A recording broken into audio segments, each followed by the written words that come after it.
Good morning, everybody. Did you scratch yourself? No, this is for a story later. Whoa. This is in conjunction with a story I have to share. I just noticed that. Like, you're like scratched. My boobs are scratched up. Everybody look at my chest. In your chesticle area. Honestly, I just noticed it. I know. It's pretty bad, and I'm kind of pissed because I have like an outfit picked out for Point Fest, and now I'm like, oh, God, do I want to do like a high neck? What are you wearing? Are you doing a high neckline? Honestly, I was thinking of wearing a sleeveless shirt. Oh, yeah, good. Okay. I was thinking of cutting sleeves off a shirt. Which is a high neckline, because normally you got like the ringer. Well, it's supposed to be, 80-something degrees? Yes, and muggy. It is supposed to be muggy? Yeah, because it's raining the day before and after Point Fest. Yeah. So, humidity, here we come. Oh, by the way, $35 lawn tickets all in for Point Fest. Let's go. Let's go. I am ready to party. Like, I may get a room. Really? Yeah, I'm still like kind of on my Vegas bender. Where are you going to get a room? I don't know. Some random guy's house. The Hollywood Casino rooms are expensive. I know. Like, they jacked up the price of rooms. Those bastards. Well, so during the week, who was I talking about that with? Was it you, Rafe? Yeah, Were me you and in a Tommy. room? So it's like $100 a room, $100 a night during the week. Yeah. And then the weekend, it's like $500 a night. Oh, my gosh. Okay, well, maybe not. Maybe I'll be Ubering it home. Or maybe my husband will just be like, drop me off and pick me up. He's good at that. Is he going to come out? He is. Yeah, yes. And Tell him to stay sober. I will. And then I also have like an assistant. I have my first Point Fest assistant this weekend. Yes. How'd you get an assistant? I don't know. awesome. And what do you need assisting with? When I got into the Hall of Fame at Illinois State University. Oh, there we go. So being in a Hall of Fame comes with getting an assistant. I didn't know that. I met a young man who's a student who just graduated. His name's Logan. And he networks. He was like, hey, can I network in? And I go, yeah. I'm like, you want to come to Point Fest and meet some people? He's like, yeah. He's really cool. So he's going to come and be my assistant all What does he Saturday. want to do?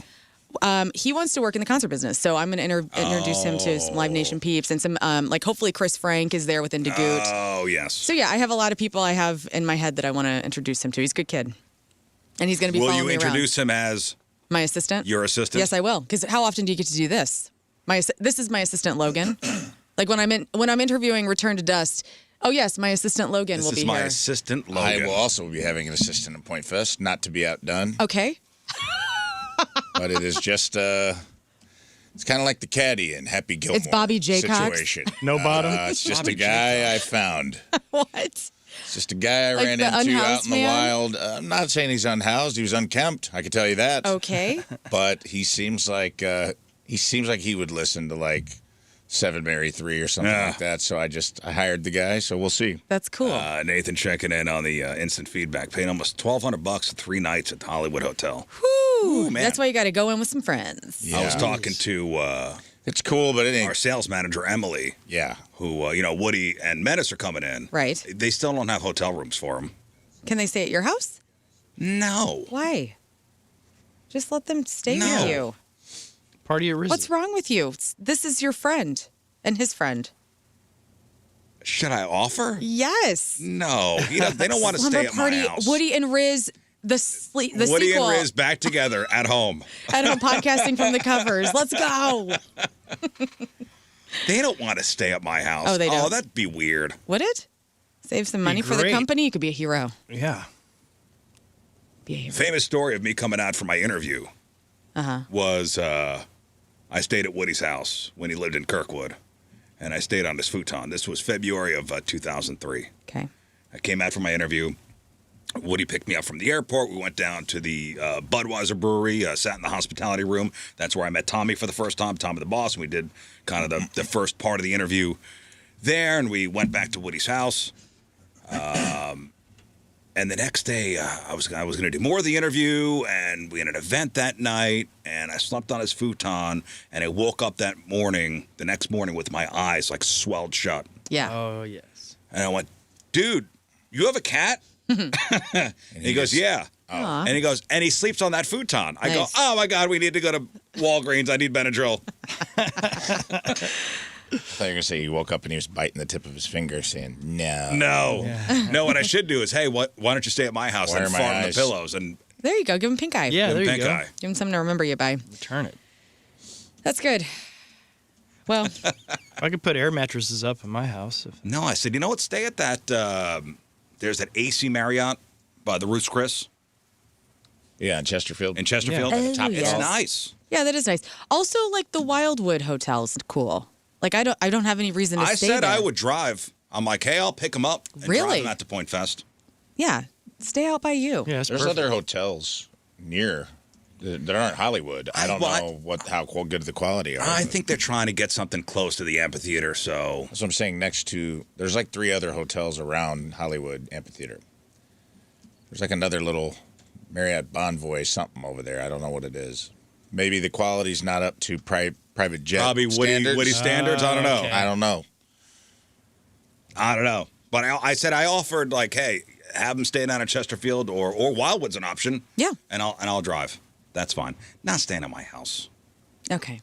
I'm not going to offer that. I'm taking that off the table. Freaking jerk. You know what? You're a freaking jerk, dude. You don't ever want to be around people, even people you love. you I'm never gonna get to stay. see. It's so We'll weird. see. We're going to hang out Friday night. I'm gonna stay. Like at I your almost house at offered Point this Fest. kid that's coming in town who I don't really know that well. I'm like, do you want to stay at my house? Oh, that's strange. It is what strange. Are you doing? And I said, do you have family here? And he says, I do. And I go, okay, Okay. great. But I was like, I'm trying to. Do you love them? you don't know I'm in this love with person. this child. Yes, I don't know this person, but he's got to. Out of all the kids I met that weekend, And you were going to offer your home to him? yeah, man, because I'm a cool mom. Nah, I have an extra boundaries. wing of the house. Boundaries. Now I got to ask, what happened to your chest? Okay, well, yesterday I was Say what you just. say it with your chest. I was at home, as I am, and I was reading my Vogue magazines on my back patio. And Clover, my one cat, she was sitting in the other Adirondack chair. We had been out there for like 30 minutes. I had like a nice snack. I was eating a turkey meat stick, okay? Willow is our roamer. He is in my fenced-in backyard, kind of taking a gander. And then I noticed that his body language changed. He was like laying by a tree, and then his body language changed, and I saw that he was confused by something. All of a sudden, I see a big snake head pop up. Now we have a duel. So now Willow versus the snake. versus the snake, and they were both locked-eyed, and Willow looked afraid, but he also looked like he was going to pounce. So I shuffle over there. I have no clothes on. I have you like go, a "Hey"? leotard on. Yeah, I was, hey, Did you- hey, I'm come slapping here. my Vogues together. Now the snake's looking at me, and it's popped up. It's a black snake, so it's harmless. Huge. Assume it's a cobra. I got Always. over there. It was so Always much assume bigger it's than a I cobra. thought it would be. It was massive. So now I'm slapping at Willow, trying to get him to stop doing what he's doing. I try to grab him. He takes off running. Now here comes Clover because she's curious. Now I got to run her into the house. Now I've lost the snake. Now I don't know where it is. Willow's over by the pine trees. So I got to go get him. I pick him up. I'm walking him in. I have him close to my chest.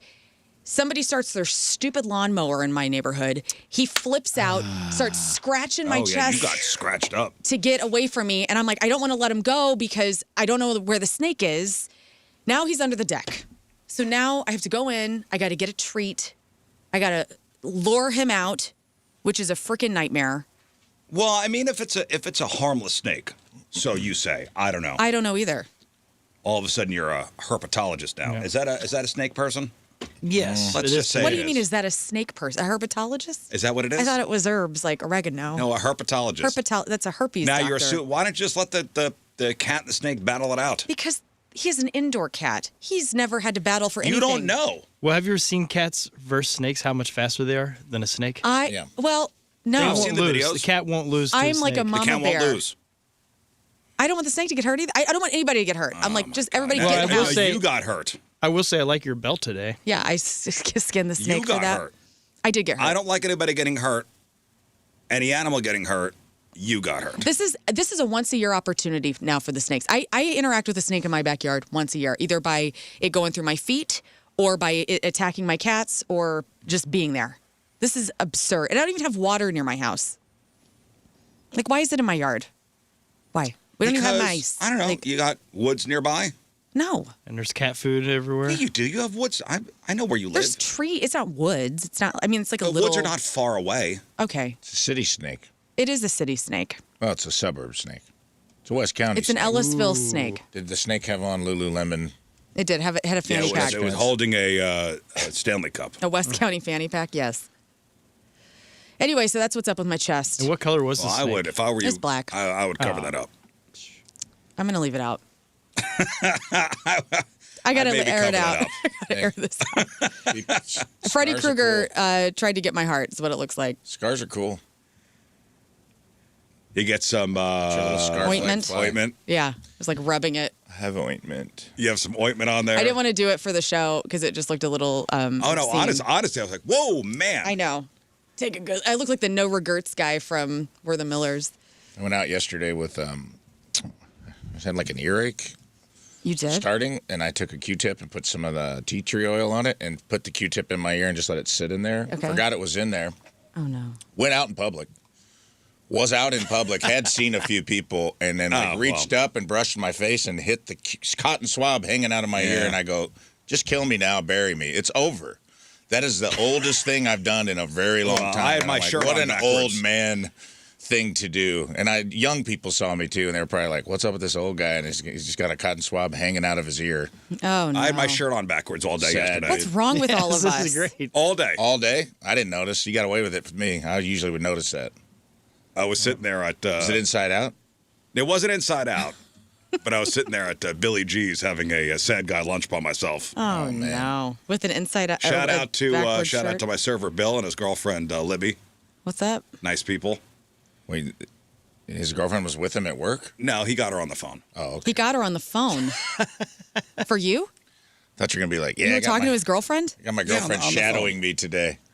She doesn't What was believe that I'm a like? good server. She was very nice. She was very excited to talk to me. Okay. That's hilarious. And then when And, did you realize that you had a backward shirt on? When I was like, oh, the tag is here. Damn it.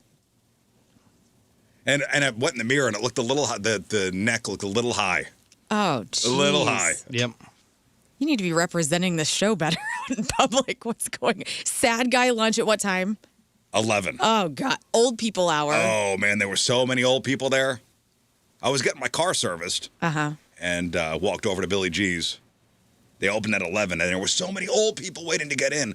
Old people waiting. Did any hot old lady Hot wink old at you? cougars waiting to get in. Hell yeah. Yeah, G stands for grandpa, probably. And a very nice lunch Billy by G's. myself. The G stands for G-string. Okay. Oh, yeah. Or granny. After hours. G stands for grandma. Hey, speaking of the way you look, have you guys heard of ball maxing?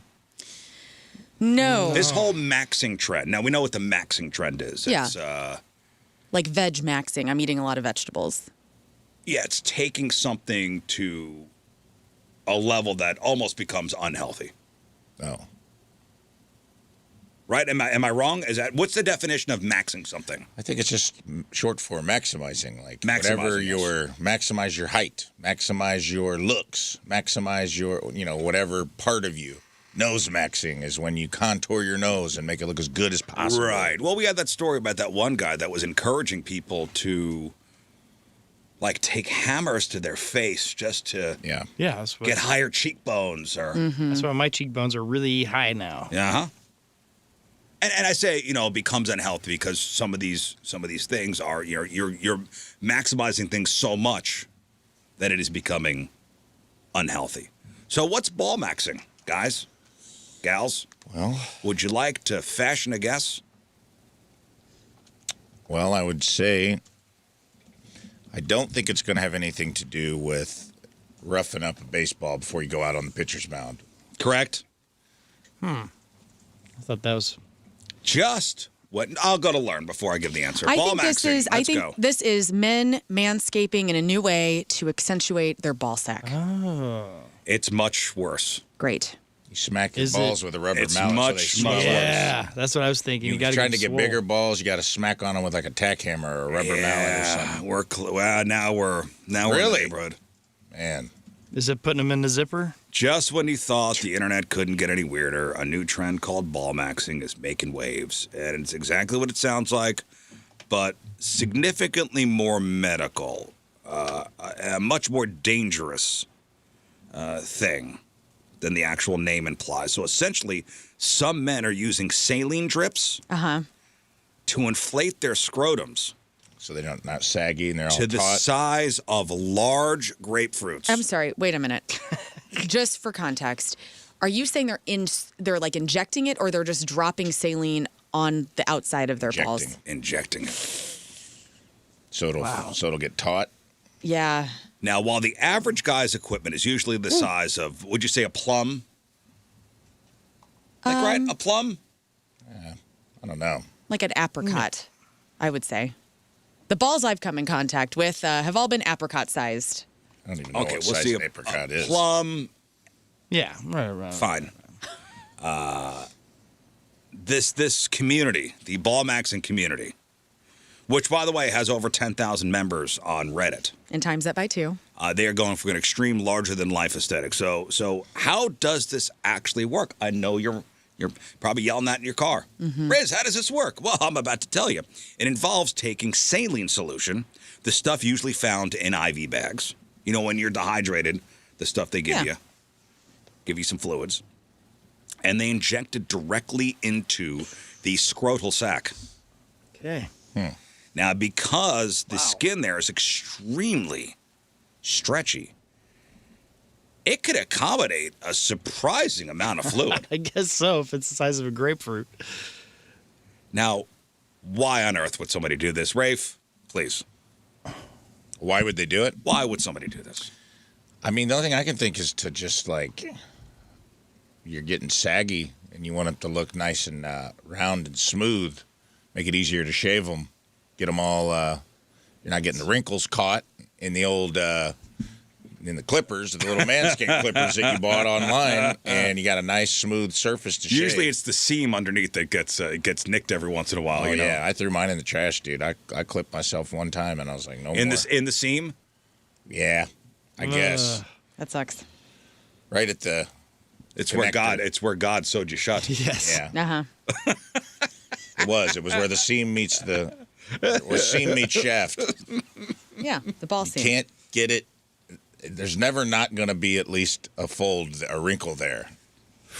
Unless you're shaving yourself while you're bricked up, which that's a whole nother experience. No, there's really two main reasons why guys are doing this. Why guys are ball maxing. Yeah, what would that? It has to be so annoying. I mean, you want more packing in your pants like that? Like, I know. I just already feel like you guys are dealing with enough with your actual natural ball seam, but then also like how you get cut with like the seam of your jeans and stuff. I don't want to create any more risk. Disproportionate.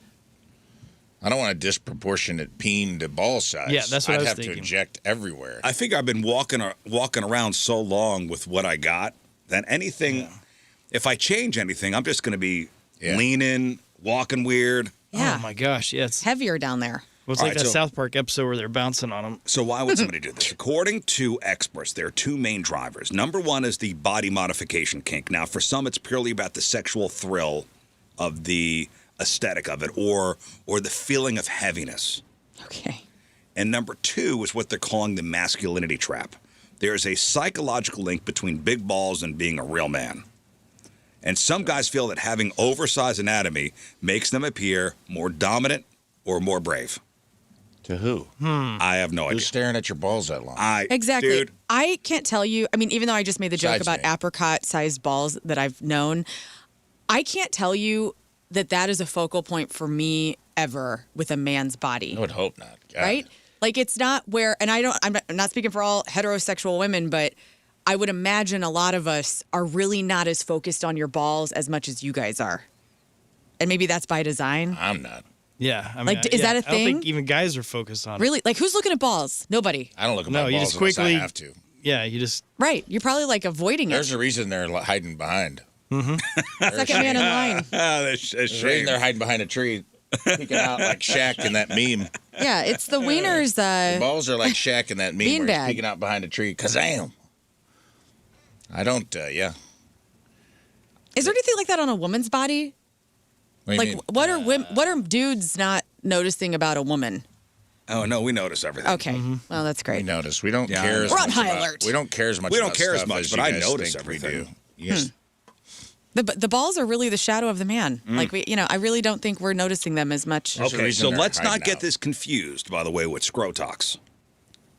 Thank you. Okay. So ball maxing and Scrottox are two totally different things. Tell us how, Rizz. I have to explain this to Scott usually every other day. I know. Honestly, those are Still can't figure it two rejected He-Man villains. Scrotox? Yeah. Scrotox. He-Man fought Ballmaxer and Scrotox, and they only aired that episode one time in 1987. They immediately took it off the air. Oh, yeah. 618, great point on the Schreier text line. The only focus on my balls is protection. I was wondering about that. They must be protected. That was what I thought with the saline at first. I go, oh, well, that could be an inadvertent. Maybe they found out after they surrounded them in saline, it was like putting a freaking airbag around your nuts, where like somebody tries to turkey tap you, and it's like, nice try. I'm floating in about 8 ounces of saline, brother. You can't even get to them now. It's kind of like, the natural cup. Yeah, you've almost like enveloped them in styrofoam or bubble wrap at that point. Oh, you think it made me feel better? Not better, but it would keep it like you're not, because I mean, right now there's a thin layer of skin between you and excruciating pain. Yes, it's kind of a cruel joke that nature played on men. Mm-hmm. Especially for that to be the thing, be like, that guy's got big balls. That is you know what? Big balls in nature. That's that's something that can be attacked. I mean, you're a lion with giant balls. That's just hanging out there. That's the interesting part from a social perspective. Like, our language is filled with phrases like "he's got big balls." Sure, takes a lot of balls to describe bravery or dominance. This ball maxing takes that metaphor and makes it literal. For some men, having a massive physical presence in their pants, even if it's just salt water, makes them feel more assertive and manly in a hyper-distorted way. But so ball maxing versus Scrottox. Ball maxing versus Scrottox, know the difference. Scrottox is a professional procedure where Botox is injected into the what they call the dartos muscle, the muscle that makes the sac contract when it's cold. It relaxes the skin, making it look smoother and hang a bit lower. Huh? Now, it's mostly your aesthetic. Ball sack doesn't look a day over 25. It's mostly aesthetic and carries relatively low risk when done by a pro, where ball maxing is about volume and it's about pressure. And it's DIY. And it's density. It's unregulated. And instead of relaxing a muscle, it is force stretching every nerve and blood vessel in that area. We just want you to go to therapy. You want to do something for yourself? Go to therapy. Ball maxing is my therapy. You don't have to inject your ball sack with saline. You may not be a believer in therapy, but this is something I think we could all get behind. Yeah, it's proof that America has a mental health crisis right now. We have body dysmorphia as a nation. Yeah. We need more body positivity. Ball maxing it's temporary, it's extreme, and as I mentioned, it's usually done DIY with needles bought online. Which is, guys, this is where the real trouble starts. This is the gateway drug. The real trouble starts when you're buying your supplies online. Why? Where do you buy your saline? Saline store. He's got a guy. He's got a saline guy. You need a saline? I got a guy. Here's the dark side of this. Wait, there was a light side of it? Wait, can I also say somebody brings up women getting like labiaplasty, where we try to do plastic surgery on our labia, which is the entrance to the vagina. And I was there was a comedian that was opening up for Chelsea Handler when I saw her last month, and she was talking about how at age 45, like, a woman's labia just like goes away. And this, and I guess this is a thing, like, where your labia can become collapsed. Where does it go? To Florida? It just leaves. And then you're does it go to Florida to retire? Labia minora. It's like a snail that goes in shell. I thought it buys a condo in the Villages. A woman's labia will not be as fluffed as it was, like, in her prime. And so it will, like, collapse on itself, which is, that sucks. So ladies probably need the saline more than you dudes do, like, to, pump up that labia. It's not a competition, but I'm just saying, like, that actually folds away. Your guys' balls kind of stay intact. Like, they do get looser and lower. Get lower. Right. They'll hang lower. But they don't go away. Like, this would be it'd be similar if your balls went up into you and never returned. Listen, the anatomy of the scrotum is essentially a high-traffic highway of delicate structures. Yeah. I only got 2 different fruits down there. I'm good. So think of your plum and an apricot. Think of your scrotum like a balloon. When you fill it to the size of a grapefruit, the internal pressure skyrockets, and this pressure can compress the testicular arteries. So if the blood flow is cut off for too long, the tissue starts to die, and this leads to gangrene. Hell no. That seems bad. Specifically, something called Fournier's gangrene. A life-threatening infection that requires immediate surgery to cut away dead flesh, often resulting in a total loss of the equipment. Which is called gangrene maxing. It's gang maxing. A lot of people, that's a new one. That's just getting off the ground. And then the nerves stretch out. So the nerves are not rubber bands. When they're stretched to 10 times the normal length, they could snap or become permanently damaged. This can lead to chronic pain. Imagine a permanent aching sensation. No way, dude. I already get that like every once in a while. I had it last week. I had your torsion. My testicular torsion has ghost pains about once every couple months. Once every couple months. I'll just have like an aching nut for like 2 or 3 days. And it hurts. It's your cramps. It's your ovary cramps. It's like if you sat on your testicle the wrong way, but it lasts for like 2 days. Yeah, it sucks. I feel for you guys. And it's for no reason. Yeah. I hate it. I'm sorry. I feel like you got to move a certain way and it's going to go. And it won't. And there's no relief. It just goes away. You'd be at the doctor 50 times. I'm already at the doctor. I'm at the doctor right now. You just kind of ride it out. Well, no, I mean, to me, that reminds me of like ovary cysts. Because that's how you got it, right? You had a cyst on one of your... No, I got hit in the junk in a football. No, I've never had it. I've never had a testicular The torsion is when your nut gets twisted. When your right one becomes your left one, your left one is now your right one. Oh, Lord. There's a cord that goes to your testicle, and it gets like twisted, and then it gets knotted up, and then sometimes it comes untwisted on its own. Sometimes you have to have surgery. Mine came untwisted on its own, but it's still like messes you up. That's what happens with ovaries. You get a cyst, and it can start twisting your ovary because the heaviness. In fact, I think Chicken Fry just went into the hospital. She was like at the emergency room yesterday because she had to have an emergency surgery. Brianna Chicken Fry? Yeah, because she had some sort of, I don't know if it was ovarian, but what it sounded like it was ovarian. Well, so with this, imagine this is what can happen. You know, your nerves stretch so much, they're permanently damaged. It's a permanent burning or aching sensation. So for life, it is like being hit in the nuts. And then, complete loss of sexual sensation. I mean, making the area permanently numb. And the sheer volume of the fluid creates a compartment syndrome in the groin, and this can disrupt the blood flow for erections and the temperature regulation necessary for sperm production. Essentially, in an attempt to look more like a man, these guys are often effectively castrating themselves. Oh, golly. Oh, my Lord. Yeah. So, the takeaway here. Guys, it might be temporary or give you a temporary ego boost or a heavy sensation you may find appealing. But the trade-off is incredibly steep here. As doctors put it, you're essentially playing Russian roulette with your fertility and your health. If you're looking for an ego boost, I don't know, buy a new pair of shoes. Yeah, I was thinking, if we could come up with an invention or whatever to cover those up so you're not embarrassed about them. Uh-huh. And then that way, maybe whatever you're covering up with could be really cool, and that could help your ego. You mean pants? Wait, what? Like a cup? Pants. Oh, like a ball kilt? Like a little kilt that goes on your balls just under your shaft? Oh. So Yeah, something nice. It looks like William Wallace. Yeah. Maybe you could paint half of your wang blue, like his face. And Blue Man Group. you may take our balls, but you'll never take our freedom. I like where your head's at. Yeah, all right. I like where your head's at right now. 618, phantom nut pain could be a side effect from vasectomy. Yeah, I've heard that. Which my vasectomy was done almost 15 years ago, and where I guess we're still that's happening. I don't know. That's what I always assume. I just assume there's like poisons in there. Yeah, I just figure it's from being a kid and you play soccer, basketball, whatever, and you get kicked. I just chalk it up to getting older, and things hurt for no. Mine was like a week or so ago because I had to get up and walk it off on commercial breaks. But you can't. But you still try. Now walk it out.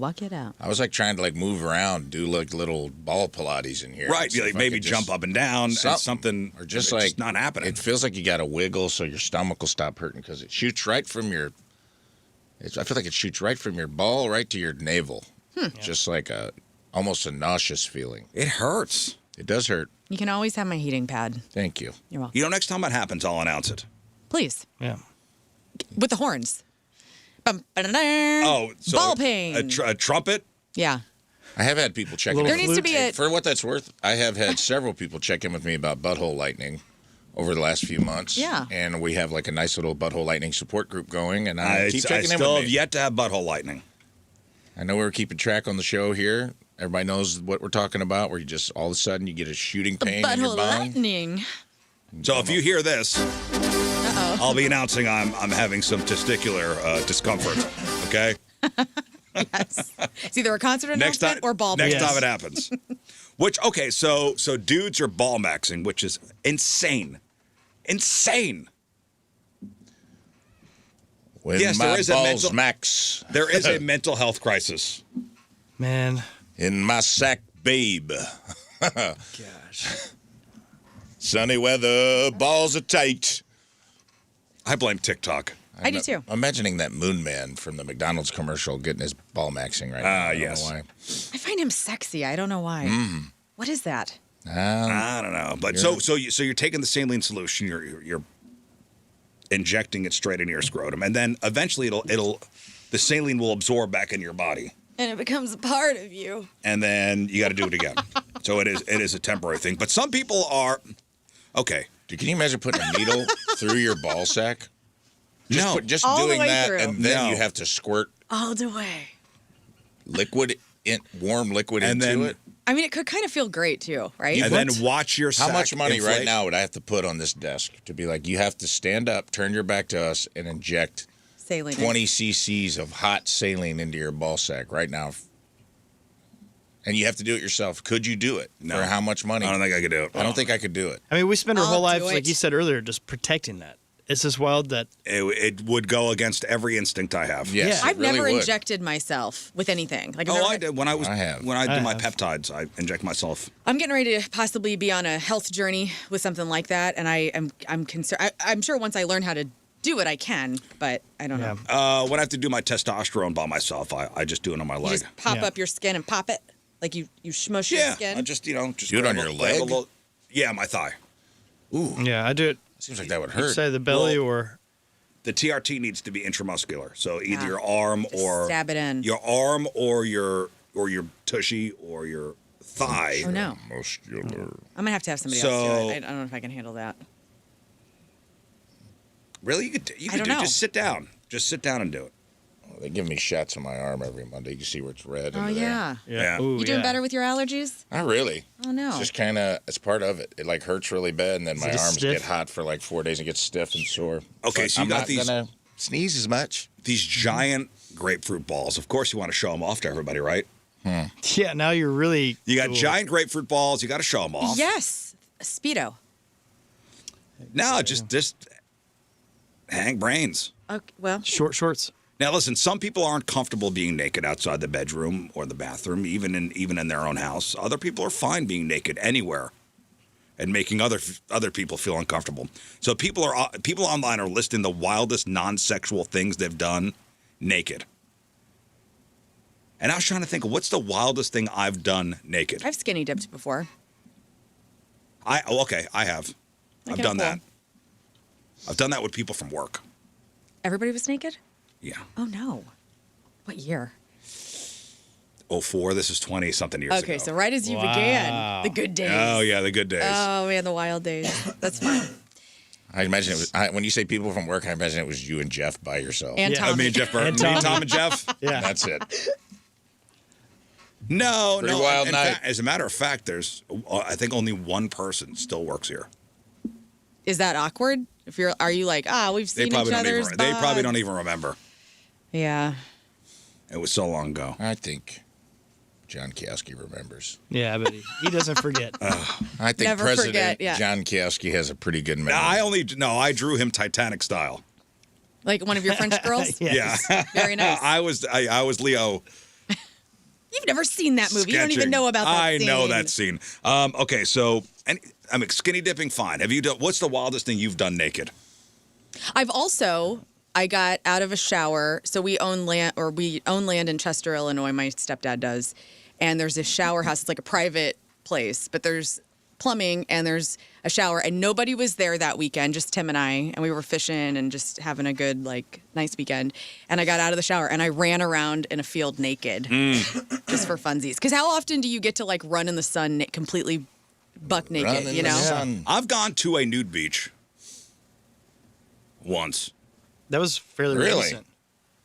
Like totally nude. No, this is a long time Oh, I ago. thought that was. Wow. No, I've been to like a topless. Oh, okay. Like, Dominican. Have some of those beaches Yeah. be Did topless. that too.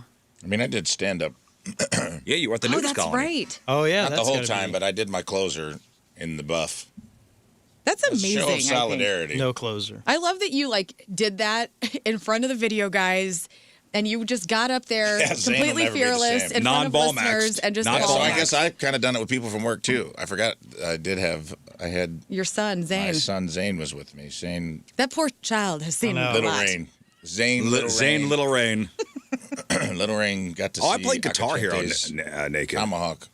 Yeah, we've all been more naked than we've actually thought. You know what I mean? Like Yeah. some people are probably like, She's oh, not- remembering. I remember when Guitar Hero was a thing. I just, living in an apartment, just going to the living room, just playing Guitar Hero naked. Yeah. There's a difference too between like nudity alone or with your significant other versus a big group of people. There's just a different level of like, Somebody said scuba diving. I guess it's tradition that you do your 100th dive Naked? nude. I love that. I thought that'd be snorkeling. yeah. Somebody- I had a naked skydiver come to one of my shows. Oh, that's right. The girl, she listens. She's, Oh, yeah. she's a listener, and she came to my show in Indy, I think. She's from Did we Indianapolis. talk to her? Yeah, we did. I think so. She was very cool. And I was like, man, I don't know if that's something I could do. So much flapping. Yeah. Yeah, like I looked at how my face was in the video, where it's like, and I'm like, I don't need that. I'd have to ball max before that. Way too much skin. Somebody said they went tubing in Colorado naked. Oh, dang. Whoa. My bikini bottoms and tube got whipped away in a rapid. And the rapid. Okay, so I thought snow tubing. No, rapids tubing. Luckily, a nice lady grabbed me and put me in her tube when we found both my bottoms and tube downstream. Oh, so they didn't want to necessarily be naked. Walking outside in the rain naked. That's cool. I bet you that's cool. That'd be fun. Riding a horse, Ouch. Poor horse. saddled or bareback. Ugh. Probably bear. Everybody's bear. Yeah. Yeah. That'll leave a I mark. feel like that would just aggravate your crotch. That's definitely not a guy that could do that one. Ran through a really old graveyard on Halloween night naked. Witchy. Whoa. Oh, yeah. You know what? You're supposed to dance under the full moon naked. Anybody do that lately? No. No. That's why we're in the mess we're in. Everybody get out there. Yeah. I've done my part. Yeah. Walking off into the woods naked. Oh, within a national park. Okay. That's fine. Yeah, if you're all ball maxed out, man, I'm showing the boys off. Yeah. Yeah, I've done like burlesque shows too, where You doing there's it like with naked your wife. stand-up naked. shows. Yeah, there's all kinds of stuff like that. Some stuff doesn't need to be mixed though. I don't know. People cook naked. Somebody in the Oh. chat said that. That's Never always fry good. bacon naked. Somebody said they did that. Yep, that Never could be fry damaging. bacon naked. Is that a Gary Buseyism? Did he start that? I think I heard him Could say be. that once. I think he was just naked Never, on a park bench. never fry bacon naked. Okay, so has anybody heard of the red and blue button dilemma? And this is making its rounds on the internet. Have you heard of this, Scott?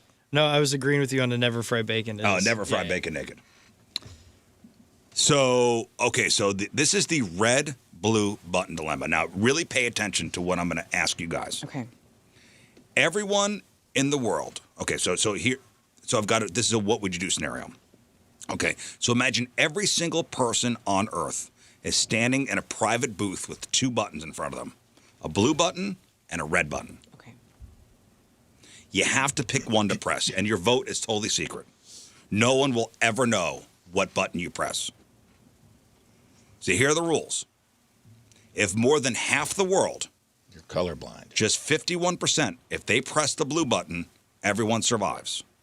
We all go home, everyone's fine. But if the world fails that goal, and less than half of the people hit the blue button, then only the people who press the red button survive. Okay. So if 51% don't press the blue button, Just Squid Games. we all go away. No, we don't all go away. Just the people Just the red. Who didn't hit the red button. So basically, you're trusting the entire populace to save everyone, or you're voting to save yourself. Or you're guaranteed to save yourself. By hitting the red button. Yes. So if more than half the world, just 51%, presses the blue button, everyone survives. We all go home, everything's fine. But if the world fails that goal and less than half of people hit blue, then only the people who pressed red survive. So Thanos. Every single person who tried to be a hero and hit the blue button, gone instantly. Yeah, this is the Thanos button. Yeah, I don't think we would all hit the blue button. I feel like everybody would want to save themselves. So here's your choices. If you hit blue, you're a team player. You're trying to save the world. But if the rest of the world is selfish and hits red, you're dead. You're betting your life on the kindness of 8 billion strangers. If you hit red, you are guaranteed to live. If blue team wins, you live. If blue team loses, you live because you're on red team. No matter what, you win. Yeah, well, I feel like if we could have a pep talk before going to be like, either we all hit the blue or we all hit red. Yeah, and everyone survives either way. This is Mr. Beast mode. Yeah. Well, the catch is if everybody realizes that the red button is the only safe way to stay alive, then everyone hits red, nobody hits blue, and we just proved that humanity is a bunch of selfish cowards. Yeah. You know, maybe you're catching me on a negative day, but I don't think everybody would hit the blue. I don't have a lot of faith in humanity today. Tomorrow, maybe more. Well, also, everyone who's alive knows they were cowards. Yeah. So it's like, who's judging who at that point? All the blue buttons are gone. If you're left, that means you pressed red, and everybody knows, like, if you're alive, you are selfish. We created a new, and now it's a new society of we all look out for ourselves. Yep. Or you have to forgive everyone because everyone's equally guilty. Well, there was an online poll, and over 312,000 people cast a vote on what they would hit. Yeah, there are a couple ways to think about this. The altruist, the blue button. The blue logic is all about the collective good. The goal, save everyone. If we all just agree to be decent humans, nobody has to die. You are betting your life on the hope that billions of strangers aren't selfish. If you press blue and the world fails the 50% threshold, you are guaranteed to die. You're a martyr for a cause that failed. And then there's the cynic. The red logic is about self-preservation. The goal is guarantee you don't die. The logic, I can't control what 8 billion people do, right? But I can control my own survival. Right. If you press red, you win either way. If the world reaches 50% blue, you survive because everyone survives. If the world fails the blue vote, you survive because you press red. So what are you pressing? These mics are on? Yes. I'm going to go blue. We're live. Wink, wink. No, seriously, what are you doing? I mean, it's a very interesting question. I don't know. I'm feeling negative today, which I don't like. So you pressing blue or you pressing red? Probably pressing red. Yeah, I don't want to kill anybody. I got to go blue. Oh, I don't want to kill anybody either, but they probably want to kill me. So I'm going red. Bye. 618, you got to press the blue button, right? You don't have to press the blue button. No, you can save yourself. You got friends and family, though, Well, yeah, I would. There's enough people that you care. You have to trust that the majority of people have enough folks that they care about, because this is a secret button push that you would not want to doom 51%. the best people you know, right? Which are going to be the people the altruistic people in your life that you love, that have done good things for you, that have shown you that humanity doesn't suck. You would hope that enough people would be like, I have to look out for them. Yeah, what if it's the only people left are the a-holes? Are you willing to die? That's what I'm saying. Like, I'm pissed in the blue because I don't want to hang out with these a-holes anyway. That's true. You know what? I'll go blue for that reason alone. Are you willing to die to try and save a world that might be too selfish to save you? Right. It's like you versus how you feel. Yeah, exactly. Most people like to think they're blue button people, but when that door's closed and the vote is private, that red button... People are selfish, starts to look a lot more tempting. I think a lot of you are saying, I'm hitting the blue button. And then they hit the red. And they're hitting the red button. And it's a fight or flight. Like, you have no idea what you're going to do when you're up against something like that. So if you really were like, oh, my God, I want to live. Because we all want to live. Yeah. Also, I think you'll get in there and start playing mental chess with yourself where you're like, okay, I have to trust that enough people will hit the blue button that this red button won't matter. Right. And I'm saving myself, but it won't matter in the end. But if enough people think that way, that is exactly why you should press the red button. Because there's going to be a lot of people that get in there and be like, I know I should press the blue, but enough people are going to do that I don't have to worry about it. So I'm going to press red just so I don't have to sit around and worry. I want the anxiety of wanting to know I'm going to get. If I press red and enough people press blue, nobody has to know I press red. Is that what you're saying? Wow. Yeah. It's like a thing of you could talk yourself into the logic of I'm not a bad person for doing this because I don't want the anxiety of worrying about dying. And I believe in society so much. I believe that enough people will hit the blue that this doesn't even matter. It is an inconsequential thing I'm about to do, red.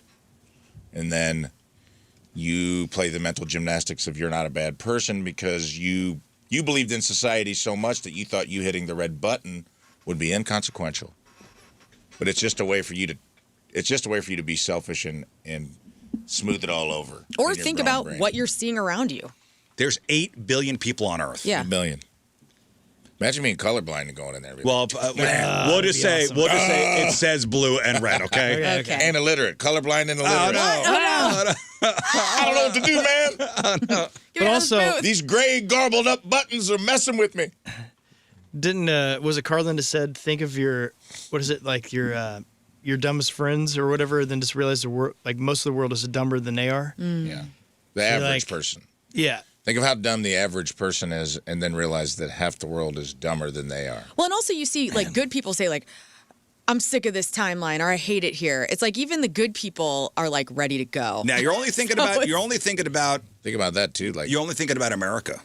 Think about... I don't know what's going on. I'm thinking of everybody. I don't know what's going on in Angola. Yeah. Uh-huh. They're very selfish. I have no idea. Think about this, too. Kurt Vonnegut. They're involved, too. Sure. Kurt Vonnegut said the scariest moment in someone's life is when you wake up one day and realize all your friends from high school are running the country. Oh, yeah. We're there. And we're there. We're at that age where, we're getting to that age where people our age are in charge of things. A lot of mayor friends right now. And, that's who's going in there to press the buttons. Think about everybody that you went to high school with, being in that booth by themselves. I wish we felt better about this. I wish it was just as easy as we'll all pick blue. It's all good. That's how screwed up we all are. It's we are having a dilemma. How do you die? Do you just vaporize? Snap. Yeah, the sun explodes It's gotta and be you're gone. something fun. I'm hitting blue. I'm ready anyway. Yeah, let's go with blue. Blue. And also Angola. I'll go blue with I'm you. hitting red. Wait, Angola, according to Google, they're very giving people. Okay, well, Angola was a bad example. I didn't even know Angola was the thing. I've never heard of that. I just picked a random, in my head, country. What's going on in Ahola? That's later. That's next hour. Those guys. I'll be honest with you. I'm probably hitting red, and I'm telling my. That's what I No mean. one here thought you weren't. Oh, okay. Yeah. That's true. Oh wait, We're hitting that blue wasn't a to save. surprise answer. I did flip. No. No. That wasn't a surprise answer. I think everybody's saying they're picking blue, and then they're picking red in private. That's what I'm exactly because what I'm that's saying. literally where I went. I was like, oh yeah, I want to pick blue, but then I'm like, I'm too afraid to die. I'm picking red. Exactly, and I'm telling my family to pick red too. And then hopefully they're there. What if they? But okay, yeah, Red they'll be survives. okay. They'll survive no matter what. Red survives. All right. Yeah, if we got our family with us and we all pick red, we'll be all right. Man. As long as I got a handful of people I love, right? What? I don't want to live with I'm having a guilt, bad day. man. I'm having a rough mental health day, okay? It's great. Hang in there, bud. Thanks. Hey, hang in Hey. there. Oh no, you don't want to live with the guilt? I don't know. In my head, I could justify it. There's no guilt. Well, everyone can justify it. I'll justify it in my head. Self-preservation. Nah. I'm going blue and just because it's a win-win for me. Either I get my faith in humanity restored or I get vaporized off this godforsaken rock hellscape. Oh, That's a good deal to me. Scott, give him a hug. He Go. needs Stop. one. Touch Now, him. if you told me I had to be drawn and quartered, if you know there's pain involved in your death, Oh, then that geez. changes. Yeah, it's A lot. It makes it Well, a lot that's what harder. death's all about, dude. You don't know. So I'm saying if I'm just gone, You don't know. cool. Okay, but you don't know. You don't get to understand what it is, how you die. In this scenario, I think it's just a snap. Okay. I'm out. I'm hitting blue. I believe in humanity. Blue bloods. I think there's a lot of a-holes out there, but I think we got at least still have the 51 percentile of people that care about others. Yeah, somebody said, let's be Maybe real here. naive. People fought wearing masks for COVID. It'll be overwhelmingly red. That's a good point. Yeah, we had the blue These red buttons button aren't before. even real. And I, for one, Right. These are government buttons. I, for one, am hitting red. Yeah. I appreciate your honesty. Yeah. Somebody else. If you're a Christian, pressing red makes you a murderer, and you're going to hell. Thank you, 314. All right. All right. All right, cool. Well, Bonus. And I promise I'm not even trying to I really think I would hit blue, and I'm not saying that to come off as okay, A well, martyrer. I'm better than you guys. Listen, I really don't it's a care. secret. It's a secret. I vote. really am if I get Secret vote. vaporized or I get my faith in humanity restored, those are my only two options. That's pretty good to me. Yeah. I'm going to go in and spin around in circles for a while with my eyes Okay. closed, and then whatever the first one is I hit, I won't know. Blind vote, right on. Yeah. We'll go that route. I love it. I'll just find a button to hit, and we'll see what happens. What are you doing? He's leaving it to No, God. I'm gonna He's go- giving it to Are you hitting God. blue? Yeah. That's fine. No, I'm going you- blue. You're going 100%. Yeah, why not? 100%. Yeah. Okay. I'm secure. I'm I'm ready. knee-jerk reaction when I get there. I can't A tell you lot right of now. a lot of you guys out there are saying blue, but you're going red, and you're not being honest. Someone made a good point. Ah. Objectively, red is the answer. If everyone hits red, no one dies. Yeah. That's right. From a logical standpoint, if everyone goes in there and hits Picks red, themselves. and we have all as a society, everybody hit red, and then the blue button has no consequence. Boom. Or if everybody hits blue, then It's the same thing. it's the same thing. Correct. But if everyone hits red, it's a guaranteed survival. I'm hitting the for purple 100%. button that's underneath the desk. Screw you all. No, then But I'm what if going the to a caveat- different then timeline. a fist comes through the curtain and punches you. What if the caveat was if everyone hits red, everyone dies? Say that again. Oh, If no. everybody hits red, everyone dies. See, there's got to be, yeah. So at least one person has to hit blue. Has to sacrifice themselves. Now, let me ask you this. One idiot will press the wrong button. That's Yeah. good. That is a good point. Somebody Yeah. screwed up for the rest. Oh no! Like you get to meet your maker, Blues find out survive, what right? happens or whatever. Like Blues forgot. live. Blues live. No, right? they wrote I it down on their tripped. hand. They Oh, were so Lord. sweaty, the ink Yeah. smeared. Damn it! I tripped. Oh, man, I need to redo it. dang it.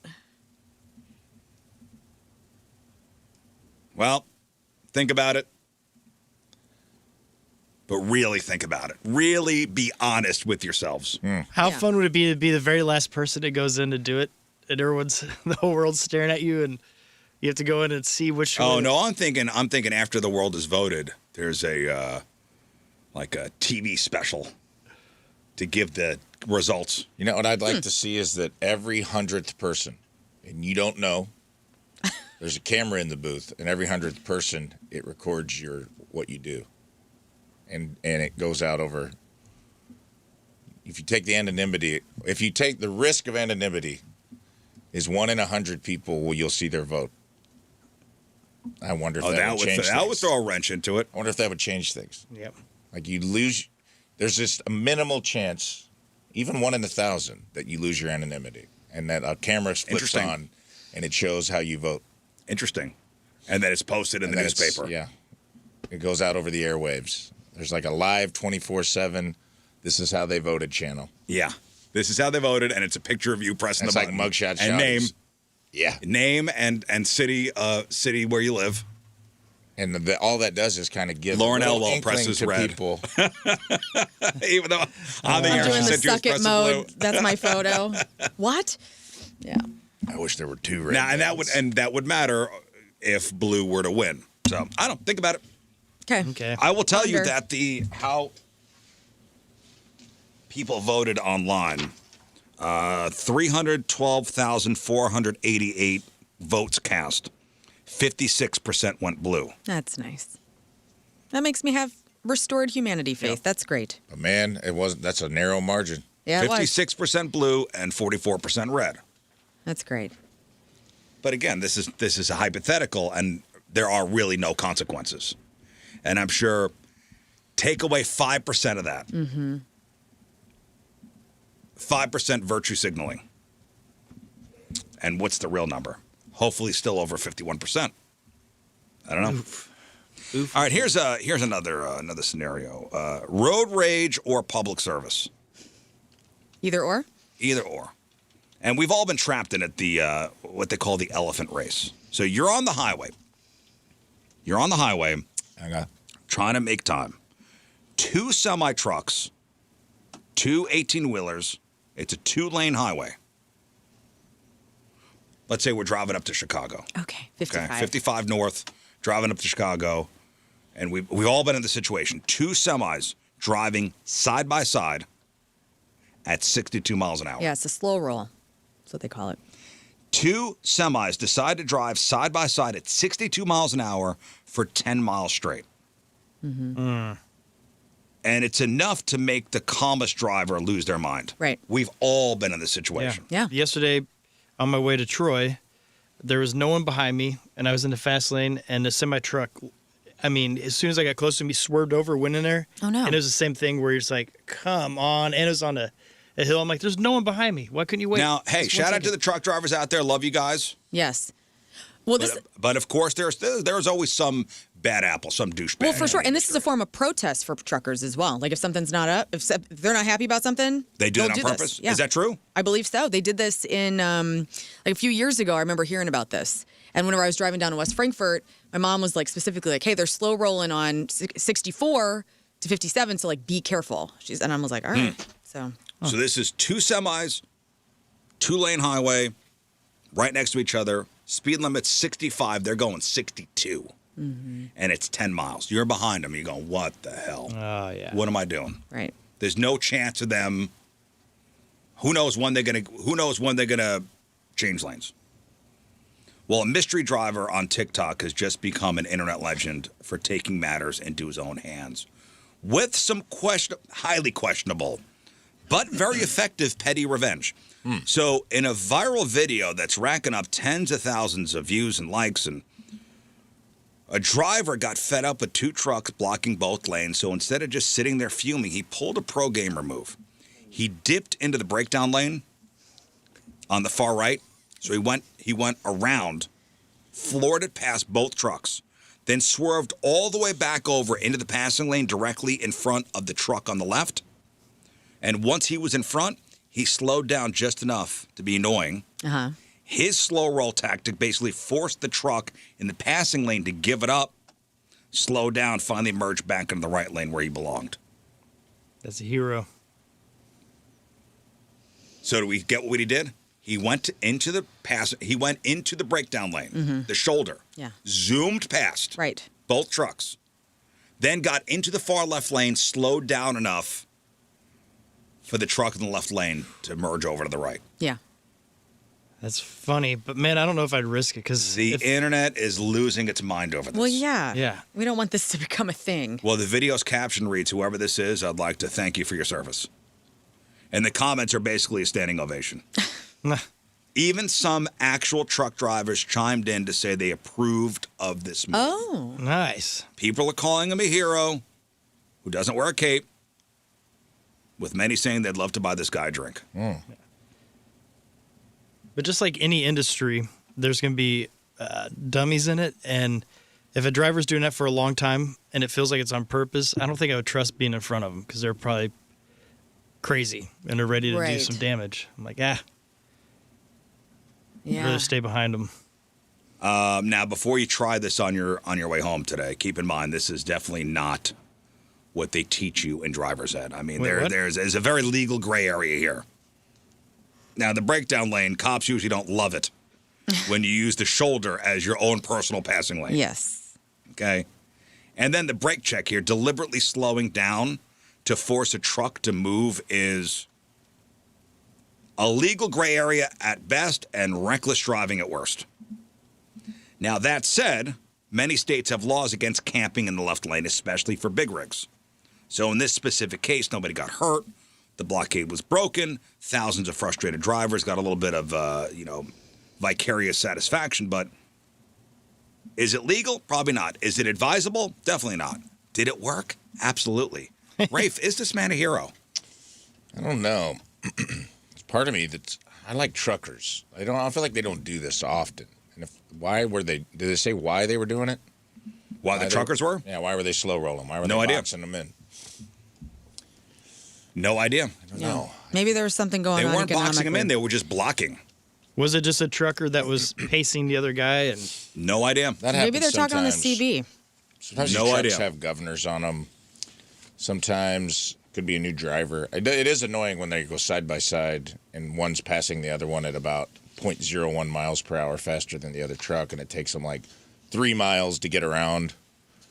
And I'm like, man, just goose it, dude. Goose it, get around them, and then slow down. They were literally just going 62 miles an hour and then just blocking the road. And now cars are stacking up behind them. It's annoying. It's annoying. For sure. I don't know about when I see people pass on the shoulder, though. I'm always like, oh, I get not even. Never it's usually a worth big thumbs down for me. Well, yeah, that or it's an emergency going on. Yeah. You know, like somebody's having a baby in the car. And I get it. Brake checking a rig too. You don't know what they're hauling. No. Yeah, I brake checked that nitroglycerin truck. Oh, great. It was going too slow. You just never. 314. I'm a truck driver. When we're out there, we are working. Give us room. On that note, the rolling roadblock is a dick move. But the reason it happens is because momentum means a great deal because truckers can't speed up like a car. It could take many miles to get back up to the desired miles per hour. On another note, screw with the wrong driver and you might get surrounded because we communicate by CB.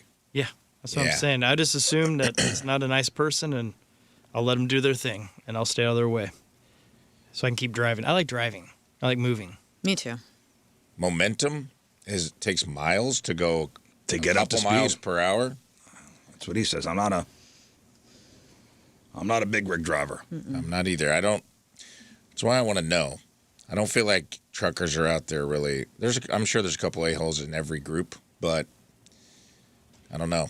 I've stopped at enough loves that I feel solidarity with my truck. 314. Lots of company trucks are governed at a certain speed, and if one truck weighs more than the other, it might not be able to quite go that speed while the other one's trying to pass, therefore causing them to block both lanes. I do know that. I do know a lot of these companies govern their engines where they can't go a specific speed, or they top off and it like shuts the engine down. And I don't know the details of it, but I do know that like a lot of companies do that for safety reasons. They get cheaper insurance. I don't know. That's a good question. I don't think the guy's a hero. No. He's an innovator. Because he also put everyone at risk by him driving on the shoulder. Because one little mistake there, that could be. Oh, yeah. Somebody's parked over there changing a tire. There's construction going on. Because he had to pass another semi-truck, so he couldn't see what was even. Right. Yeah, that was just. I'll say this. Dangerous move. I don't think he's a villain. Right.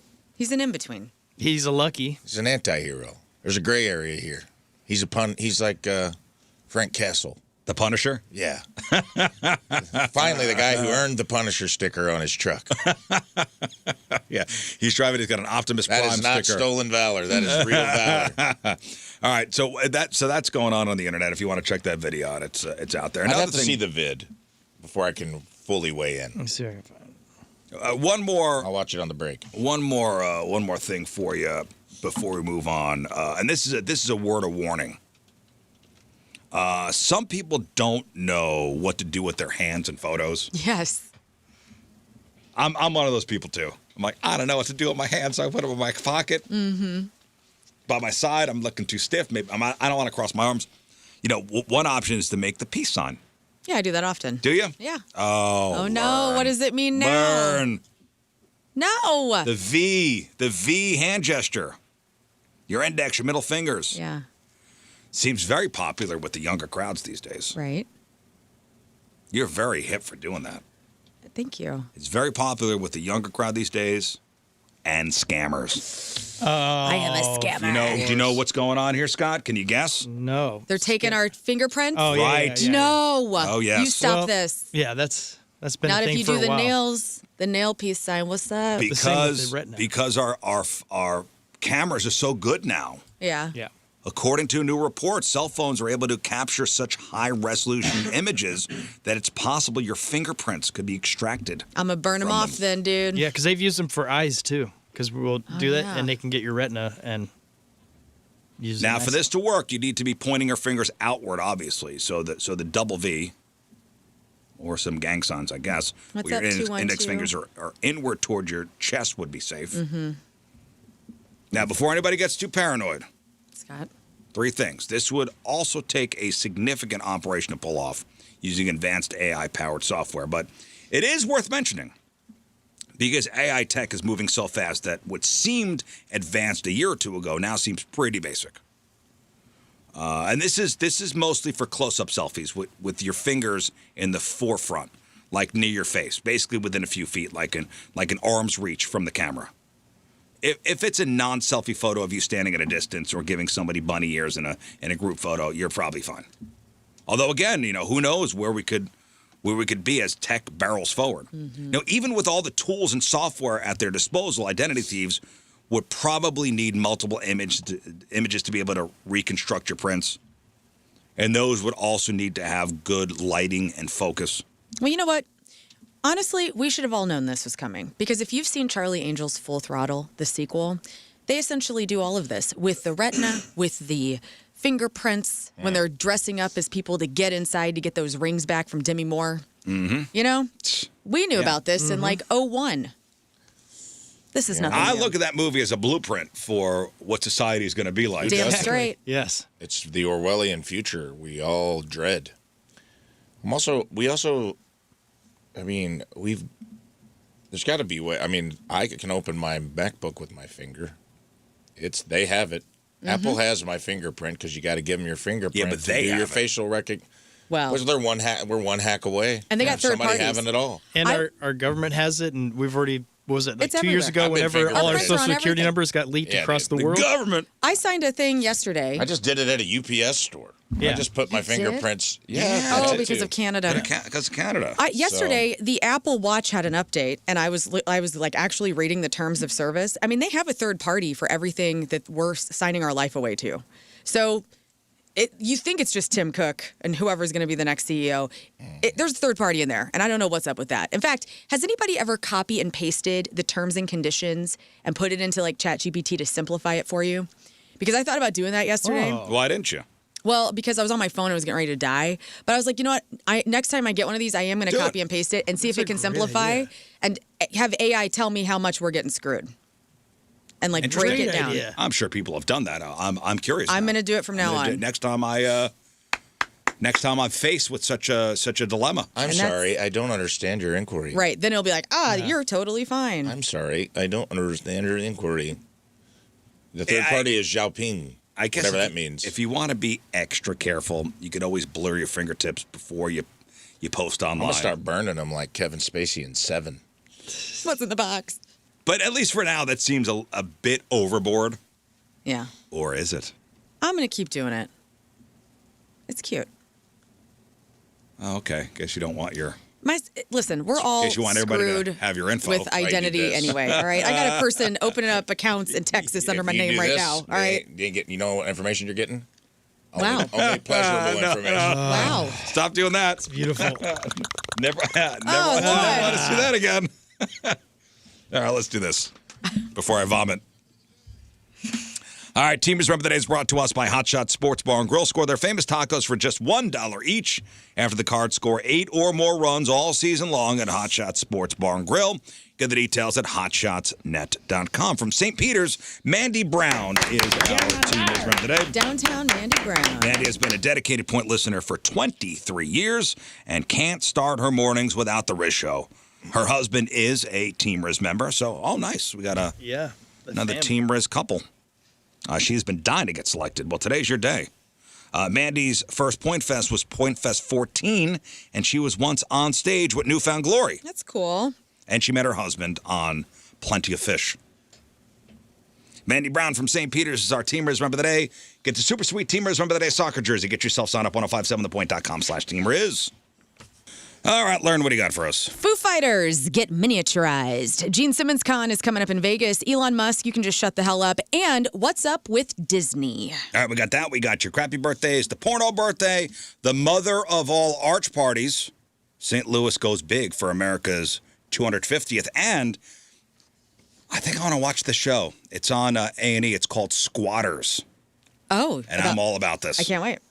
We'll chop it up next day there. All right, welcome back to the program. Phone number 314-624-3833 or 618-398-3833. The Schreier Air text line, 314-649-DUMB. The Bud Light Studio Cams, 1057thepoint.com/Rizz. The socials, at RIZZ Show. Your emails, RizzShow at 1057thepoint.com. We're going to play the Rizz quiz later. Oh, good. Going to give away some Point Fest tickets. Point Fest, obviously, On Saturday, lawn tickets, $35 all in. We'll want to see you out there. Also, don't forget about our meet and greet, 1:30 to 3 o'clock. Meet us. Woody's going to be out there. Menace will be out there. This will be right when you walk in. They're the point tents. Well, that's where we'll be. Okay. 1:30 to 3. And then King Scott heads over to the Sheet Metal Workers Local 36 tent. You'll be out there from 3:30 to 5:30. And they'll be giving away a lot of stuff, too. It's really fun. You got to swing by. Super nice folks over there. And Rafe will be at the porta potties interviewing people. No, That's way. right. Oh. Be on the lookout for that. If you see them, I'm going to slide a microphone under those porta potty doors that look like saloon doors that they put in out there, and it's going to pop open like the trap in Ghostbusters, and a mic's going to pop out, and I'm going to interview you while you do your dirty business. So smelly. Yikes. There's a new show on A&E called Squatters, and I think I'm all in on the show. Go on. So it premiered yesterday. So there's a guy named... This is about women who pee in public? No. There's a guy named Flash Shelton. That's Cool his name. name. Flash Shelton. Okay. And Good confession. This guy is an expert in getting rid of people who are squatting in somebody's house. Okay. And they made a whole show about it. Here, listen to the promo on this. This is A&E's Squatters. These squatters had no intention of leaving. My team and I are going to get your house back. And there could be dangerous people inside. We're coming in. What the hell are you doing in my house? Get out of my house now! You are not a lawful tenant. These neighbors, they're scared to death. Get out! This is not your house anymore. Yeah, I love this. Squatters. Series premiere Tuesday, May 12th at 10, only on A&E. So Flash made a name for himself helping homeowners reclaim properties from people who refuse to leave. I was going to say, Lauren, can you scream, get out real quick? You kind of sound, that lady kind of. Get out! Yeah. And let's just say this guy's methods are creative. So Flash, in an interview, said that since he often becomes a legal leaseholder of a property, he has the right to just move in. Yeah. So he sometimes just sits on the couch and refuses to move. If the squatters can't use their living room in peace, they often just leave. In some areas, his legal status lets him authorize searches, which squatters hate because they usually have things they'd rather keep private. Right. And then when things get tough, he gets weird. He's been known to bring in a pet snake or dump a bucket of crickets into the house. Oh, my. As long as it's legal, he'll do it. Anything I use to be annoying, I'm going to use it, he says, to get these people out of the house. Man, I hope he lets comedians come in and do bad stand-up for hours on end. Oh, that'd be funny. Or metal band. Just sit by your phone, buddy. You'll get that call. I can't wait. I'll do goo all day. This guy, Flash, didn't actually set out to be the squatter hunter. Back in 2019, somebody took over his mother's empty house in California, and he handled the situation himself just to be a good son, posted it up on YouTube, and it blew up. See? When you're a good son, careers can happen. Uh-huh. And you get a cool name. Yes. Flash Shelton. Flash Shelton. That's cool. That is So it sounds right up like your an alley. interesting premises for a show. That's awesome. Because I remember this story about him starting this. I didn't realize it was going to turn into a whole Yeah, he got business a whole thing. I'm going to start a show called Squatters' Rights to counter this show, where I actually do crazy stuff to get stay the in the actual house. owners to leave, like hauntings and people under the stairs type of crimes. You know what I mean? Yeah. Was starting to do. Those were nice. New on know. OWN on Oprah's network. Squatters' Rights. Squatters' Rights. Hey, we got Point Fest on Saturday, and a lot of good things as far as concerts this I summer. know. A lot of good concerts this We just summer. announced Journey yesterday. Journey is going to be coming to the Enterprise Center in November. Yeah, I saw that. The Final Frontier Tour. Yes. You going to go? It's an evening with, so it's just them. I know. Just you and intimate. Arnell. Well, last time Journey came to town, it got weird with me and the lead singer. Yeah. of Journey. Oh, He was singing right to me. He knew who was listening. If you're looking for a reason to stay in town, July 4th, St. Louis is throwing a massive 2-day bash under the arch to celebrate the nation's 250th birthday. Tell us. Are they calling it Fair St. Louis anymore? I think so, yeah. Dustin Rao, who does Songs for Soldiers, his event ops, I believe, puts this on. And so I think it's still Fair Do St. they Louis. call it Fair St. Louis? I'm not sure. Or is that just like a Riverport thing? We're just going to call it that no matter what it's called. Yeah. Well, they were trying to get away from the VP fair. Veiled all Prophet. the Veiled Prophet stuff. So I think they tried to rebrand as Fair of St. Louis. So maybe they're just going to re-rebrand. So what are they calling it? Celebrate St. Louis. Celebrate St. Louis. I will still call it Fair St. Louis. Yeah. Celebrate St. Louis. So who is playing Under the Arch July 3rd and July 4th? We've got Miranda Lambert. Okay. Miranda? That's Blake Shelton's ex-wife. Miranda Lambert. Right. Bringing the country fire. We've got Ludacris. Luda. We've got Zed for the EDM fans. Okay. For those who want to dance. And Canadians. For those who want to dance on the riverfront. We've got Stephen Marley. Bringing those legendary reggae vibes. Very cool. And we've got Kenny Mother Effin' Loggins. Yes, Danger Zone. Here we go. Right? Are you kidding me? That's pretty good. For free. Kenny Loggins for free. Yeah, free. That's amazing. Oh, they're calling it Celebrate 250. Okay, too many names. Fair St. Louis. The Celebrate 250 event is taking over the riverfront July 3rd and 4th. I'm not sure who's playing what day. I did not look up. See if I did not look at that. A lot of LX. Lambert, Loggins, Ludacris, and Zed. Oh, here we go. I'm on the website, and the schedule says coming soon. Oh, okay. So. Okay. That's cool. We gonna go? You guys gonna get your curls and your dangles out and? Probably. We can I mean, scoot Moon's Kenny already Loggins? there. Moon is already in line, ready see to Kenny see Loggins? Kenny Loggins. Yeah, he's already got not a here. tent He set doesn't up. know any songs from any of those bands. He knows Loggins. Does he? That's all he needs to know. He just knows Danger Zone because it Yeah. was on, and Playing with the Boys because that was on Top Gun soundtrack. That's it. So, so that's July 3rd, July 4th. It's free. And I guess more details as far as set times and stuff as we get closer. You think Ludacris edits his songs for the children for something like this? Yeah, I think so. Yeah, You don't think so? silly. Give us what we want.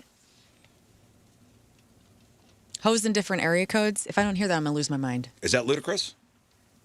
Yeah, right? And Nate Dogg. Nate Dogg, that's right. It's a great I don't song. know whose song it actually was. I know Ludacris had a feature on it. Where he's naming all the girls. Oh, and people are asking for set times about Point Fest. I think just keep checking 1057thepoint.com. We usually post those a day or two before the show. See if we got it coming soon. And if you are signed up for the Point mobile app, they'll push it out too. Oh, good. So I don't think they're out there. I don't think they're out there yet. Zed headlines July 3rd. Okay, well there's that. Okay, cool. When's Loggins playing? That's what I really want to know. Probably Sunday. Or when is it? When is everything? July 3rd and 4th. I don't know. When is July 4th this year? July 4th is a Saturday. Oh. Friday, Saturday. Oh, that kind of sucks. What? It really does. We don't get the day off now. I think they still yeah. recognize it. Well, I think you get it the Monday off. Yeah, but not. Or the Friday. kind of Not fun our that work. America's turning 250 on a weekend, though. You On a know, like weekend? extended weekend. We should have that Monday off just Is for it? patriotism. Would you rather have the Friday off or the Monday off? The Monday off? Fridays is a blow-off day anyway. Nobody's working hard on a Friday. We work Let's the call this same what every it day. is. Maybe. No, I'm talking about us. Okay. At least I do. Okay, fine. All right. Well, I dial it in. well, all right. Thank you. All right, time to find out what's going on in the world of music and entertainment with your crap on celebrities. And it's brought to you by Dr. Pepper Creamy Coconut, back for a limited time. Creamy coconut. Yes, Rafe. Friday, July 3rd, 2026, officially observed as a federal holiday because Independence Day falls on a Saturday. So Friday the 3rd. So Friday the 3rd is being recognized as a federal holiday. If you have federal holidays off at work, you will get that. Are we off? Which I believe we do have federal holidays off. How much do you love this country, Scott Daniel Rizzuto? Yeah, do you love it? Do you want to I fly a celebrate? flag outside my house. With a light on it Yeah. in the evening? I do. Oh, You you should take put it in on when a it pole. rains? If you put it on a pole, it's easier. I have it. Well, it is on a giant pole, I and thought there's you a were- light. Okay. Don't say giant pole. What is Hubbard? Does Hubbard have? Yeah, we're off. Okay, then we're off. Fantastic. God bless America. Should we take the Monday off too? Yes. See if Tommy's texting yet. How much do we love this country, Rizz? A lot. If it's a Hubbard holiday, we're taking it off. I love it. 4-day weekend. That's how much I love it. Mm-hmm. Guys, Foo Fighters meticulously have planned their Tiny Desk performance for weeks, even rehearsing in the spatial constraints of the setting, but ultimately chose to improvise once they were in the office. So I believe it is out either today or tomorrow. Or it's actually out today because I was watching earlier. The Foo Fighters have performed for a Tiny Desk. The Foo Fighters. The Foo Fighters. They did Spit Shine off of their latest album. Oh, Your Favorite cool. Toy. A new song. That's the one where he sounds all distorted. I listened to this record twice. I love the Foo Fighters, and I'll always love them. This album is not very good. Here's something new. Cool. They also did Learn to Fly, My Hero, and Gave Us What We Want, which was Everlong. So check that out on Tiny Desk. In new music news with MGK and Wiz Khalifa, they've joined forces on a new song called Girl Next Door. About time these two got together, Rizz, guys. this is for you, pal. Right? Let's hear it. It's about time. I was waiting. Mm-hmm. Machine Gun Kelly and Wiz Khalifa. Uh-huh. Together. The collaboration finally. we've been waiting for. Mm-hmm.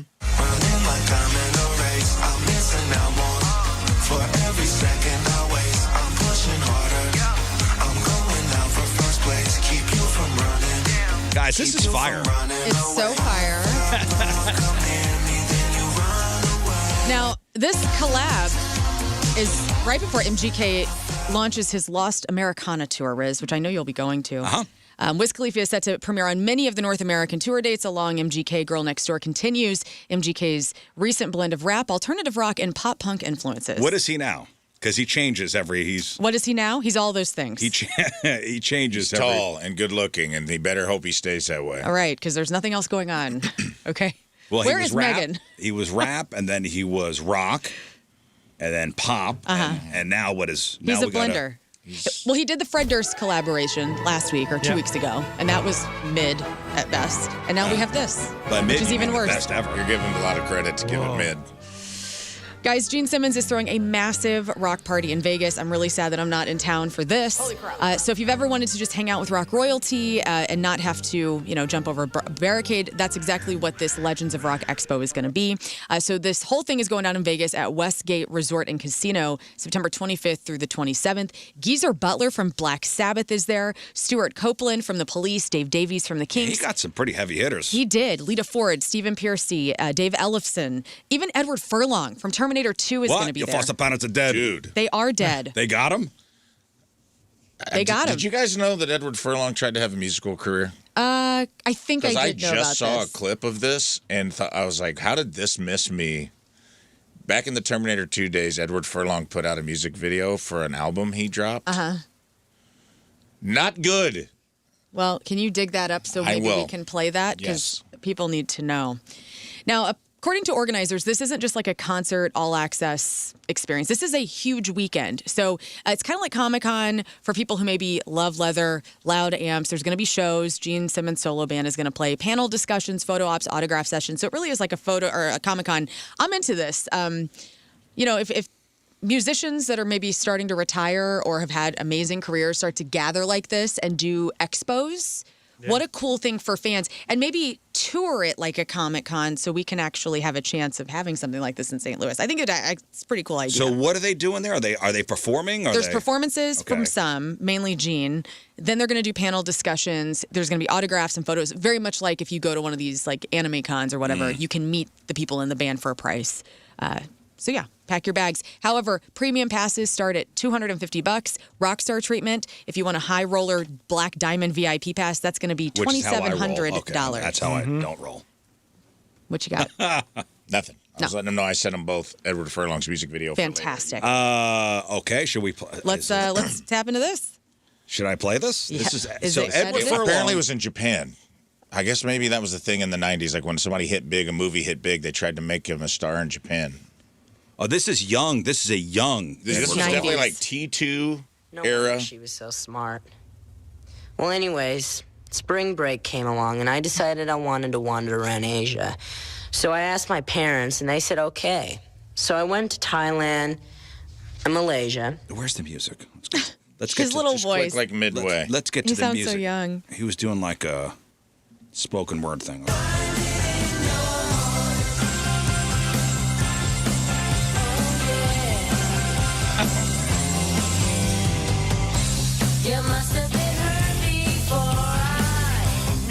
This is Terminator 2, Edward Furlong. Oh, yeah. He sounds Those so days. small. How tall is he?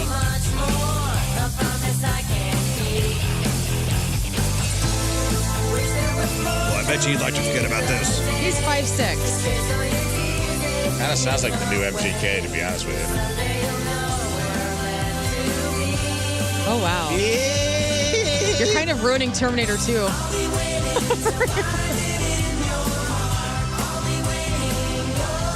Wow, this is horrendous. I This prefer, is great. when I think of him, I like to think of him in Detroit Rock City because there was something kind of sexy about Edward Furlong in that Yeah. movie. And now that is ruined. That is ruined for me with It's that. him in Japan. Yeah, they tried to make him a pop star in Japan.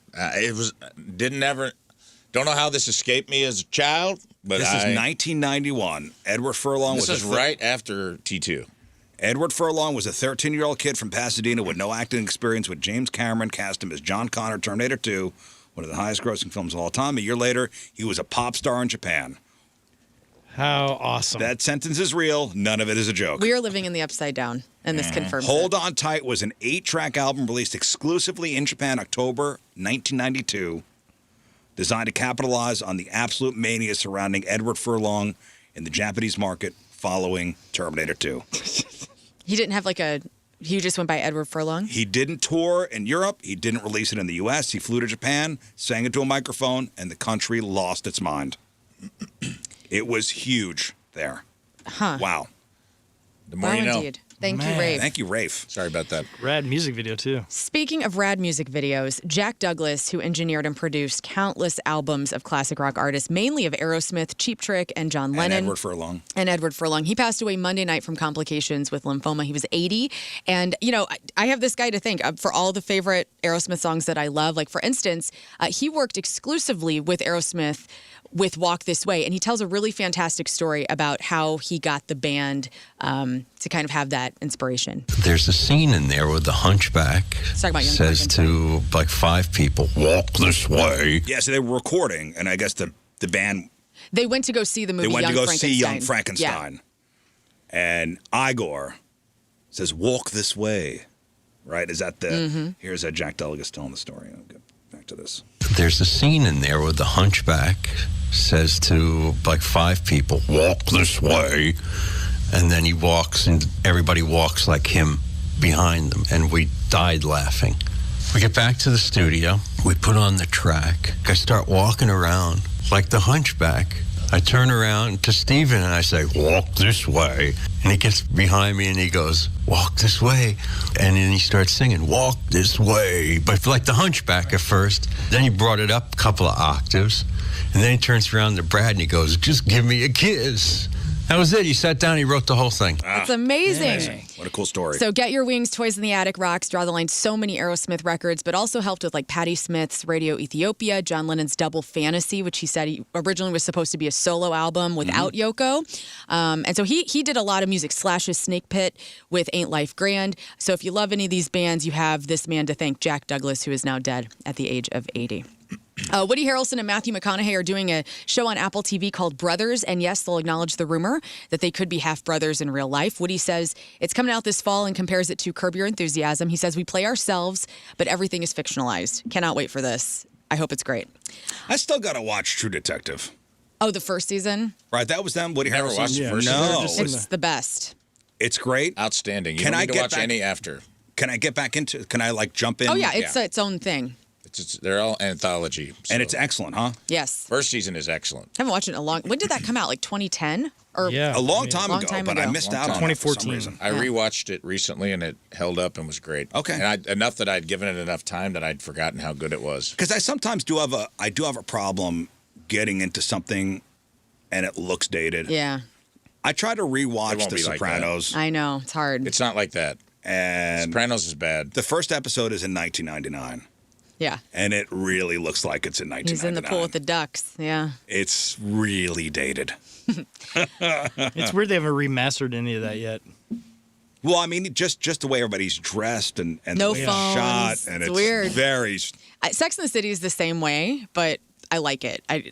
Sometimes I'm into that, and sometimes it can ruin it for me. 636 True Detective Season 1, one of the finest pieces of art ever made. No cap. There you go. Whoa. You heard it here first. A young person saying that. Real good. Okay. Sports Illustrated reveal their 4 swimsuit cover models. I saw this yesterday in my algorithm. Hillary Duff, Tiffany Haddish, Alex Earle, and Nicole Williams English. All beautiful, and the covers hit stores tomorrow. So if you like... Okay, so Tiffany Haddish, I know. Yeah, Hillary Duff, you know. Hillary Duff. Social media star Alex Earle, and then model Nicole Williams English. All beautiful. Okay. Hillary Duff is like body goals for me in 2026. So Elon Musk is really upsetting people in a number of ways. And now he's got another thing. So the new version of the Odyssey features a black Helen of Troy, played by Lupita Nyong'o. And she's an excellent actress. She's playing Helen, as well as her sister in the film as well. And so Elon Musk pretty much talked about how Christopher Nolan has lost his integrity, saying just, I guess because he has a problem with Helen of Troy being black. Is what he's saying. Well, what is in the Odyssey? What does it say in the Odyssey? It says in the Odyssey, it talks about like her being like a fair-skinned and blonde woman. Who gives a rat's ass? It's Christopher Nolan's adaptation. Somebody made a comparison to, like in Robin Hood, like.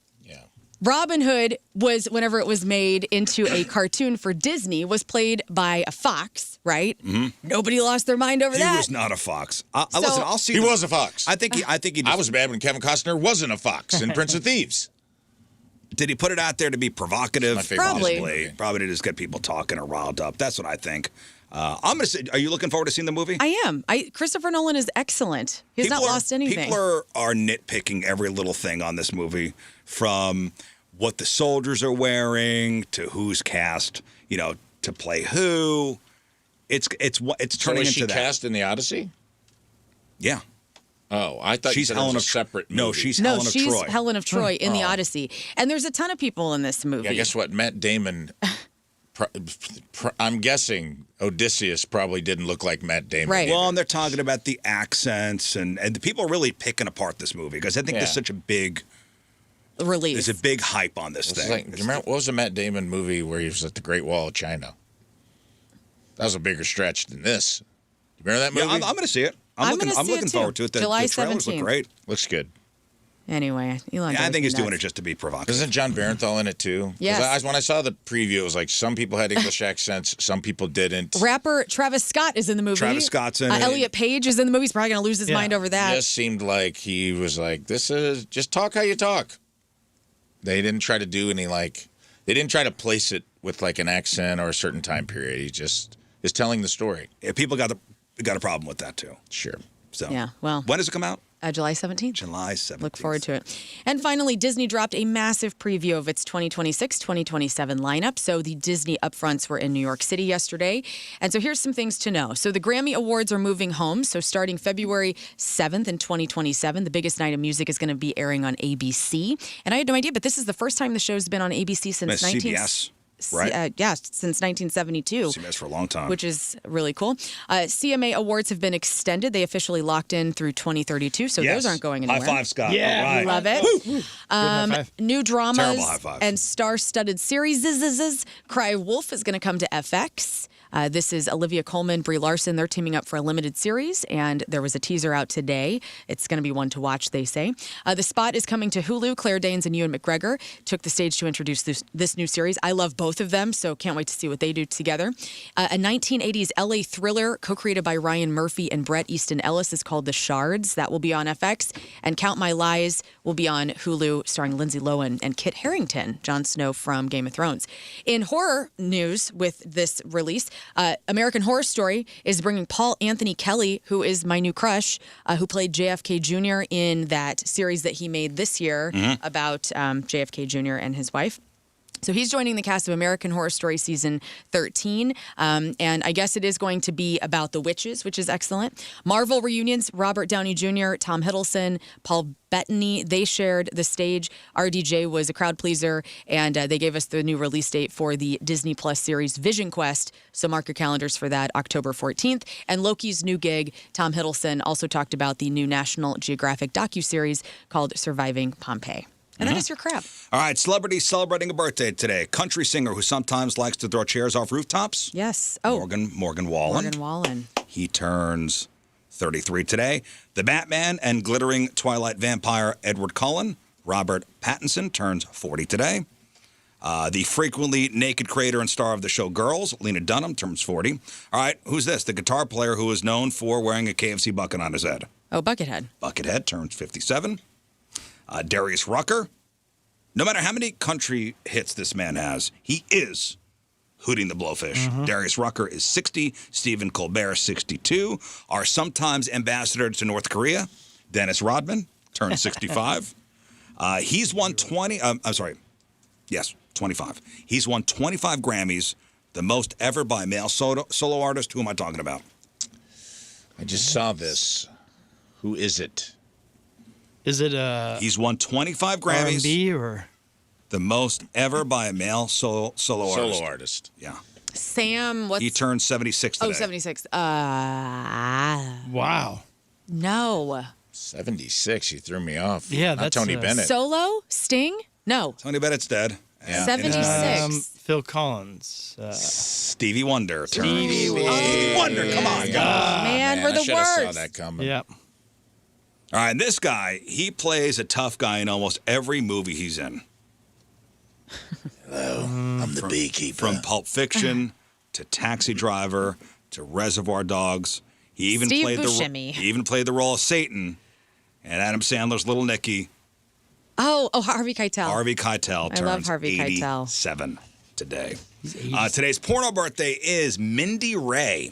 And today's birthday girl has been in 83 fun films, including The Beat Goes On, Big Melons 4, 7, and 15, Bouncin' in the USA, Camp Beaver Lake, the movie, Famous Tatas, Flash Pants, Jugs, Little Lost Virgins, The Wizard of Oz, that's A-H-H-S, The Wizard of Oz, and who can forget her role in 1985's Scott's favorite, Angels with Gooey Faces. Ew. What? Scott? I don't know. It's just, it really Mindy fascinates Ray is 64 years old. That's porno birthday. Those are your crappy birthdays, and that was your crap on celebrities. Thank you very much. Angels with Gooey Faces. All right, we'll take a break, and we'll come back, and we're going to play the Rizz quiz. That's right, the Rizz quiz. It's simple, it's fast, and it's sudden death. So you will get, did we do 60 seconds or we get 45 seconds? How did we do it last time, Rafe? Do you remember 60 or 45 seconds? I believe we did 45 seconds? seconds and answer as many as you could. 45 seconds on the clock, and learn you'll be today's timekeeper. Okay. 45 seconds on the clock to answer as many easy trivia questions as you can. Here's the catch. The second you get one wrong, it's over. You're dead. Game over. No skips. No lifelines. The person with the most correct answers becomes our king or queen of the hill. If you could hold the throne, we'll have 8 contestants. If you could hold the throne, you get Point Fest tickets. 314-624-3833 or 618-398-3833. The Rizz quiz is next. Boy, I hope today's a lot better than yesterday as far as listeners go in there. Brains? How would I put it? In a nice way. Mental capacities? Yes, man, that's a good way of putting it. Because, ladies and gentlemen, it's time for the Rizz quiz. Yes, the Rizz quiz, sponsored by... Oh my gosh, it is sponsored by... You know what I was doing over here, Riz? I was getting our 45-second timer all ready to go. It's brought to you by Universal Windows Direct. Yes, of course. I love my windows. All right, so we will put 45 seconds on the clock. Each caller has 45 seconds to answer as many questions as possible. One wrong answer, and the game is over immediately. No skips. The caller must provide an answer or guess to move on to the next question. If you get stuck, the clock keeps ticking. Now, the person with the highest score at the end of this whole segment, after 8 contestants, is the champion. Mm-hmm. It's a king of the hill thing. So the person with the most correct answers becomes the king or queen of the hill. If you could hold the throne, you get the Point Fest tickets. All right. 314-624-3833 or 618-398-3833. Let's go to Jimmy. Hello, Jimmy. Hello, how are you? Doing well, Jimmy. Are you ready to play the Rizz quiz? I'm ready to try. All right. Your time begins as soon as Rafe is done reading the question. That's right, Jimmy. Remember, no skips. One wrong answer and you're done. Good luck. Okay, here we go. Here we go. Welcome to Rizz Quiz. Jimmy, what is the center of an atom called? Nucleus. Which sport uses a puck? Hockey. What is the first letter of the Greek alphabet? Alpha. In The Wizard of Oz, what color is the brick road? Yellow. Which fruit is traditionally given to teachers? Apple. What country is famous for the Eiffel Tower? France. What is the closest star to Earth?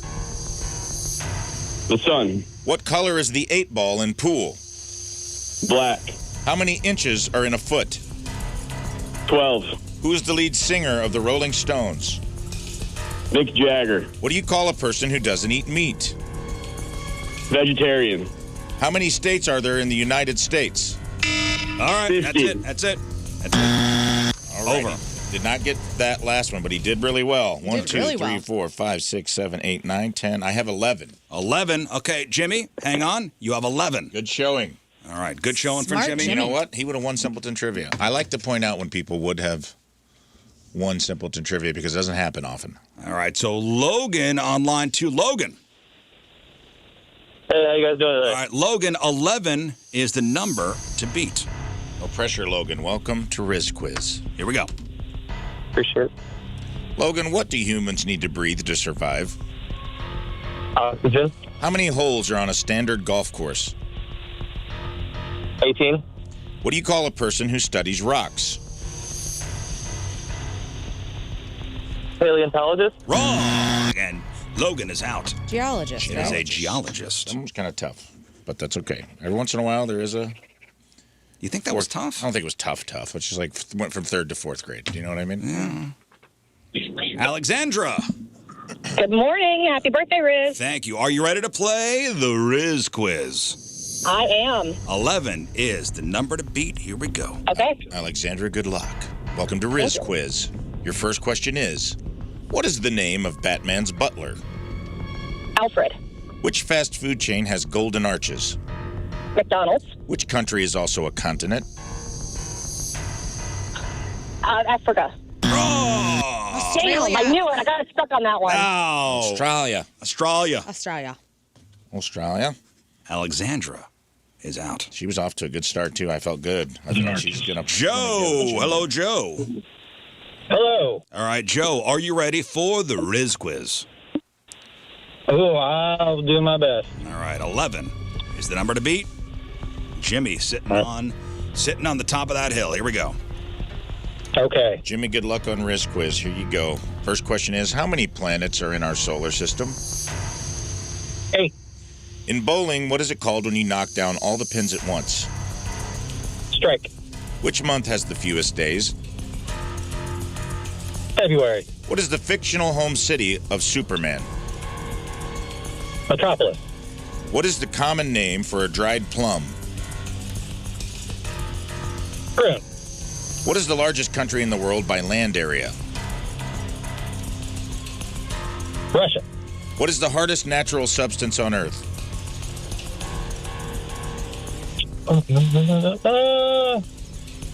Iron.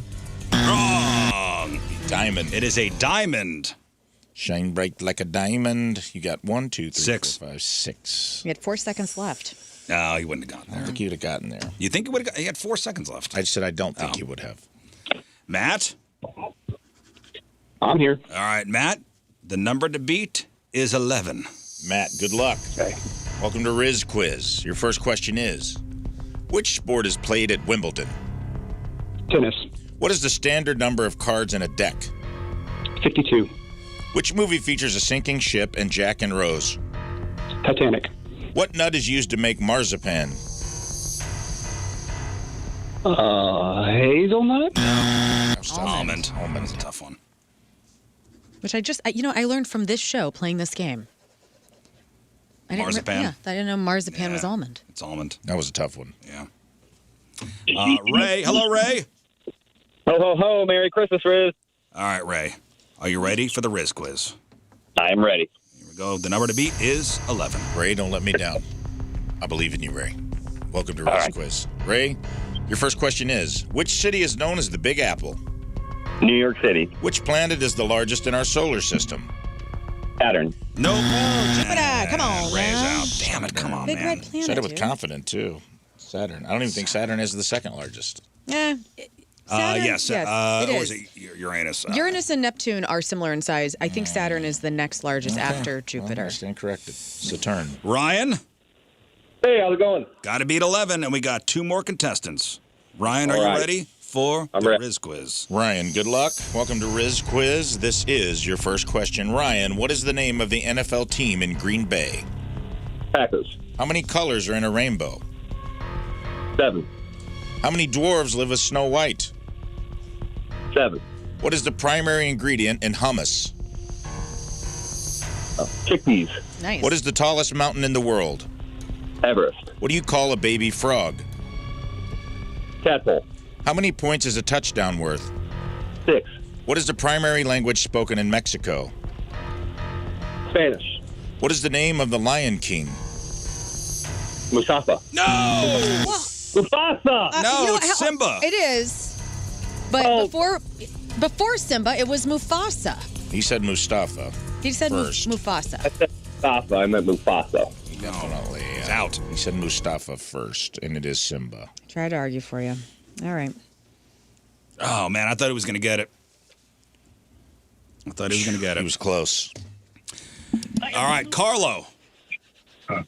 Yes, sir. All right, Carlo, you are the final contestant on the Rizz Quiz. Rizz Quiz. Excellent. Okay, you got to get at least 11 to tie. Are you Let's ready? do it. Are you ready to go? Yes, sir. Here we go. Carlo, good luck. Your first question on Rizz Quiz is, what kind of alcohol is in a margarita? Tequila. In which city would you find the Golden Gate Bridge? San Francisco. Water freezes at how many degrees Fahrenheit? 32. What is the name of the professional basketball league? National Basketball Association. Who was the first U.S. president? George Washington. Who played Captain Jack Sparrow? Oh, my God. Johnny Depp. What do you call a breakfast dish made of folded eggs? Omelet. What is the currency used in the United Kingdom? Repeat that again. What currency is used in the United Kingdom? Oh, pound.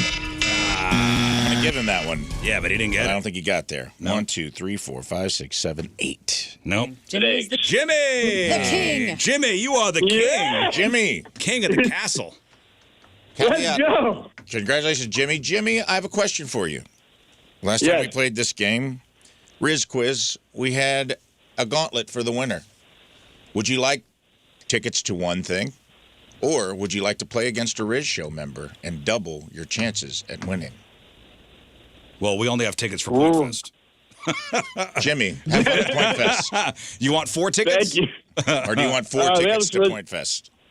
Let's just take the 2 tickets. All right, there we All go. I appreciate Good it. call. I'm not going to be greedy. Good call, because you're going to play against me, and I have all the answers. All right, congratulations, Jimmy. You are our champion for Thank today. you so much, guys. Rizz Quiz. There. Hang on 1 second. Thank you. All right, we'll take a break. We'll come back. Some emails, and we'll talk to Christopher Kerber. Oh, Chris Kerber. Christopher Kerber. All right, let's get to the emails. Yes. Rizzshow at 1057thepoint.com or your instant feedback. Then we'll get Kerber on the phone. And it's brought to you by 123 Mortgage. Reach out to Kevin. Make your mortgage a win. 123mortgage.com. That was, You just- that was Scott going, hello. That's how he was on the phone. He's a pleasant boy. Well, that was, I guess, Kerber's on the phone. Hello. All right. All right, Rafe. We got an email here. Let's do the first one. This will be one that maybe Curbs can weigh in on. Okay. Sup, gentleman, lady, and Rafe? Question mark. Okay, I don't like your opening, but that's fine. You Well, are. let's get, before you start, let's get Chris on the phone.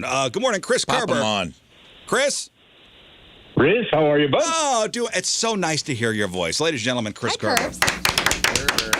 Hi, everybody. We got an email from a listener that Rafe wants to read. Yeah, Curbs, you can weigh in on this with us. They said, Weirdo Dave says, "Sup, gentleman, lady, and Rafe, question mark. All right, Dave, kiss my ass, brother. Life-affirming shower thought question for you guys. So listen up. Do trees live underground and use the above-ground part as a snorkel? Or do trees live above ground and use the earth as shoes?" It's a great question, dude. Right answers only. Looks at Rizz. Right answers only, brother. What the hell kind of question is that? Can I say this? Great one. By the way, greatest show ever. Miss Jeff a ton. But I'm enjoying the new dynamic. Okay, it's cool. been 3 years. Can I say this? Yeah. So Dave. I think it is fascinating, and I hope everybody knows this, that how big a tree is above ground is how big their root system is on the below ground. Whoa. So yes, Like it's the a snorkel. upside down, dude. It's amazing. We'll ask Chris first. The question I have is, was your first response to answer his question or wonder what he was doing 15 minutes before he came up with that question? Oh, he was high as hell. Clearly for sure. smoking weed. Yeah. This guy was smoking a spliff in the shower. Yeah. A wild and typing. where do we go get what he had? Exactly. Because that sounds like a fun state to be in at the moment. I mean, it is an interesting question. So It is an interesting again. question. So the actual question is, do trees live underground and use above ground as a snorkel to breathe carbon dioxide? Or do trees live above ground and use the earth as like a nutrient shoe? A nutrient shoe. I love this Chris, man. you first. Right answers only. I am going with living above ground, and they just have great shoes. Yeah, me too. I'm going nutrient shoes. King Scott. 100% shoes. I thought you were nutrient shoes. smoking for a second. No. Got a meat stick. Well, yeah, dude, but no, because I've seen them when they take their shoes off. It's not great. Yeah. Oh, no. Snorkel still works, but the shoes don't, and it falls over in your house. Yeah, You root could system cut can the, ruin You it. could cut the snorkel down and it'll regrow. It's true. Yeah, it's a nutrient But shoe they for are sure. breathing above ground, which is very much a snorkel, if you think about it. I think we should screw the guy up and ask him what he thinks about moles. Oh, man. You got moles in your yard, Curbs? Sometimes, yep. too. Well, flushing them suckers out, but I don't like they can live above ground, but they primarily live underground. Yeah. They're so Like, cute. you don't just see a mole wandering down the street. They are not cute. Oh, they are. They're like the Midwest platypus. Oh, they are gross looking. I kind of like them. My cats always dig them up, and so I always have to shake them out of my cat's mouths. Oh, Yeah. Okay, wait a minute. When your cat digs them up, do you put them back in their hole or do you kill them? They're usually dead. Usually dead at that Yeah, point. but I don't want my cats to eat them. In fact, they don't eat moles. What they do is they bite down on them real hard, and I hate it. And then I bury them but they're dead, or maybe they're playing dead. And that's just one mole. My dog will dig them up, and then I'll just throw them in the neighbor's yard. Oh, great. Yeah. Yep, cat and mole. That's not what you're supposed to do. When a mole Wait, dies, do you bury it in its home or do you shoot it into the sky, man? Yes. Are you This guy's are you having a freak out conflicted right that you now. have? But are you conflicted that you have carnivore cats? I mean, they're natural predators. I don't like it. I mean, they get everything. There was a snake in the yard yesterday. They tried to kill mice. I don't let them kill the mice. Like, for some reason, they kill the moles really good. Yeah. But then whenever the baby mice, they get them, I always Circle let them of go. life. They killed a door-to-door salesman one time, Curbs. Our They cats did. are How long? homicidal. Are they outside cats? No. I have 2 indoor cats and I have 1 outside cat. And so the 2 indoor cats get like free range time in our backyard, but they're monitored Okay. because they're indoor cats and they can't survive out there.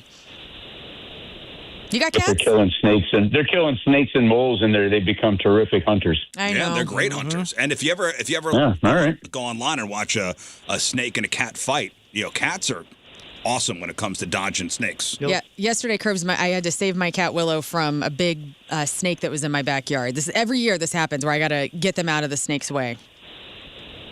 How big of a snake do you have in your bed? Where do you wait? Don't answer that question. No, That's I live in Ellisville. Everybody knows. Okay. All right. So, how big of a? I mean, I know Ellisville well. Like, Yeah. You got woods in your backyard. Like, so what kind of snake are we talking about It's here? just like a garter snake, but it was a big black snake yesterday. But the way I saw it, I was reading my magazines and I looked out in my yard and Willow looked scared and he was like going to attack something. And all of a sudden a big snake head popped up, was in firing mode.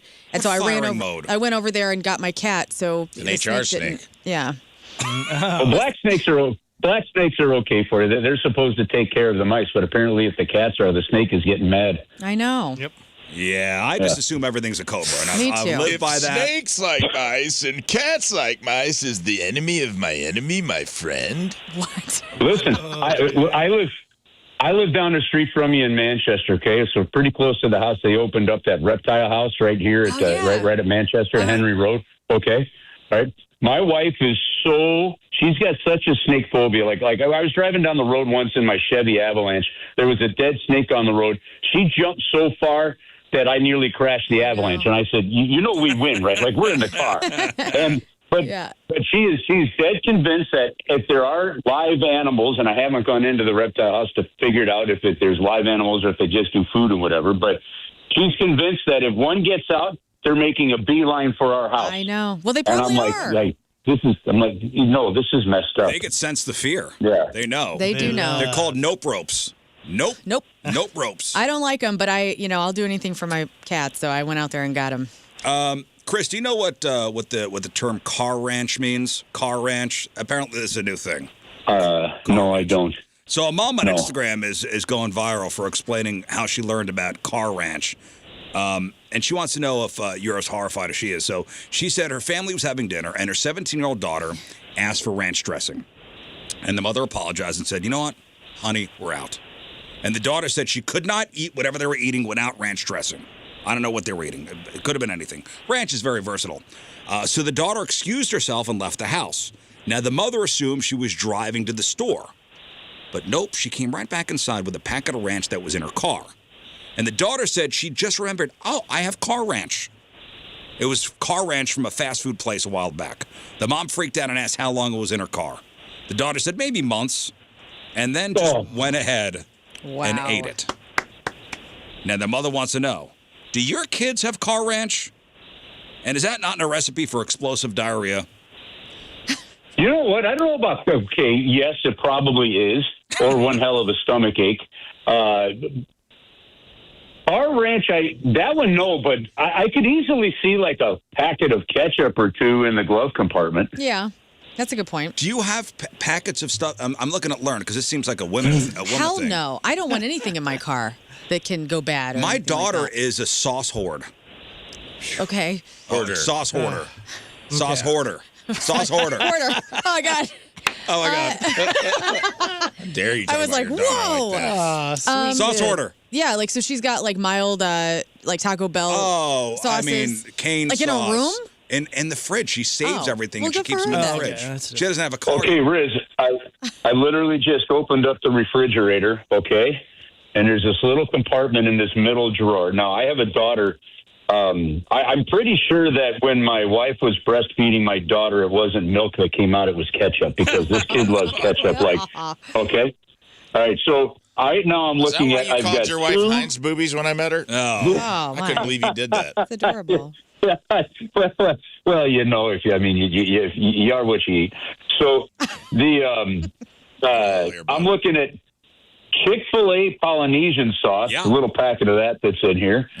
I'm looking at 2 small packets of Whataburger spicy ketchup with jalapeno. I don't even know what that sounds good. And then a regular one, like a small little thing. This one looks like it came from one of those. I don't even know what restaurants now would have the small, tiny jars of Heinz ketchup, but she horked one of those. Nice. And then there's one packet of individually packaged grapefruit Dijon mustard. I don't know where Isn't that it came weird from. how this stuff just shows up in the fridge? Like it's like Dave's sauce, Chick-fil-A sauce, ranch dressing from God knows From where. the bags. Yeah. Wait, do we even have water? We don't have Whataburger in town, do we? No. How did it get there? It's like Springfield's I have no idea where that one came from. Interesting. Yeah. I'm all about saving sauces, but, I mean, you might as well if you like the sauce and it's free sample. Not in the car, though. But not in the car. And Not keeping it in the car. Car ranch is next level ranch enthusiast. It does last up to 3 to 6 months, though. If you could have, if there was like a new car that came with, like the way you have windshield wiper fluid, and you could just hit a little button on behind your steering wheel, and it would dispense a sauce for you. What would it be, man? I think I think I would go barbecue sauce. Me too. Would you go barbecue sauce? I love barbecue sauce. Yeah. Barbecue might be the right answer because it goes with everything. It does. Yeah. Salmon, you could dip your fries in it. Go on the sandwich or on the fries. Yeah. Whatever you got, Yeah. you can always add BBQ. Yeah. I'm going olive oil. Olive oil, yes. Nice. Okay, well. That's all that over your interior. Wait, olive oil. Okay, stop. Olive oil is not a sauce. Oh, what? It's not a sauce. You're right. It's a condiment. Learn, why It's would you say that? Oh, well, you mix it with some vinegar, you got a salad dressing. Yeah, How about okay, that? all right. there you go. can make a vinaigrette out of it. Chris, before we get to talking about the blue stuff, I was just reading this article about, and the headline is Travel Sports the New Second Mortgage? How to play without going broke. And just this stat that I was reading, about 1 in 5 kids in the U.S. are now in travel sports, and the costs have skyrocketed. So in 2024, the average family spent over $1,000 per year on a child's primary sport, a nearly 50% jump in just 5 years. For some families, the number is closer to $10,000. Is it out of control, Chris? Yeah, Riz, we don't have enough time for me on this topic, but yeah, listen, it is out of control. And I get there are several aspects of it. There's the fun, the enjoyment aspect of it. Now, I lived it with club volleyball. Yep. And you're going, okay, you can choose to play in a tournament. And I get it. The different tournaments are good. Like, there's that, but there was a chance they could choose a tournament in Indianapolis or everybody could drive, right? And they said, no, we want to go to Philadelphia. And now everybody's flying, right? And it's the same tournament and typically similar results. But, it's a challenge. And the one thing I would, as someone, I've got one more daughter. She is playing club soccer, right? And I help manage that team. So I'm the one that books the hotels for some of these things. Like they made it to the second round of the President's Cup. So in the middle of June, they're going to be playing up in Des Moines, Iowa. It is a heck of a challenge there. And I would just encourage every parent on that is, hey, listen, there's a keep up with the Joneses aspect of youth sports right now. Yeah. I'm not a fan of it. Just whatever you do, whether you want to put a bunch of money in travel sports because teams are traveling, you don't need to.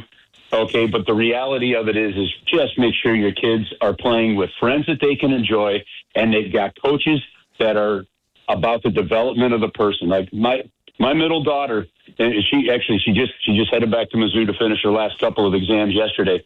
But she literally, we were talking at lunch yesterday, and some of her absolute best friends are from her club volleyball team. Yeah. So there's great value in what they do.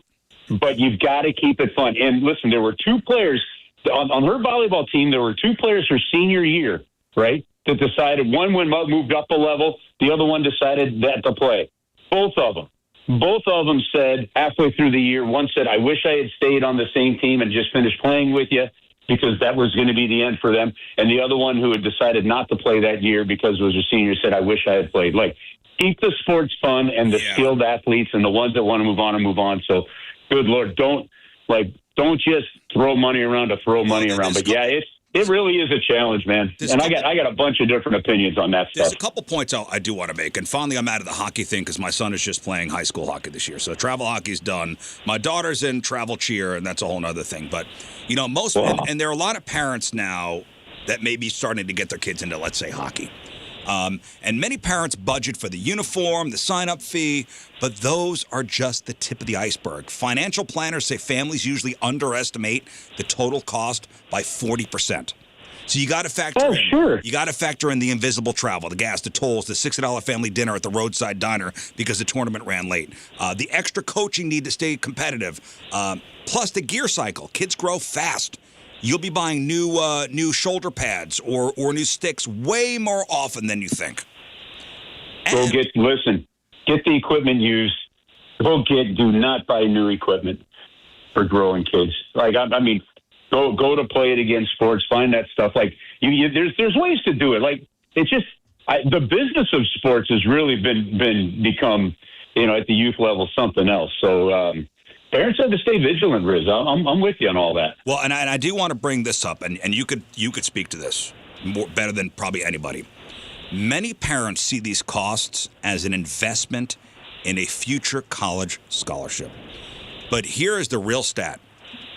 Maybe 2% of high school athletes actually get college athletic scholarships. Chris, how hard is it to be a professional athlete?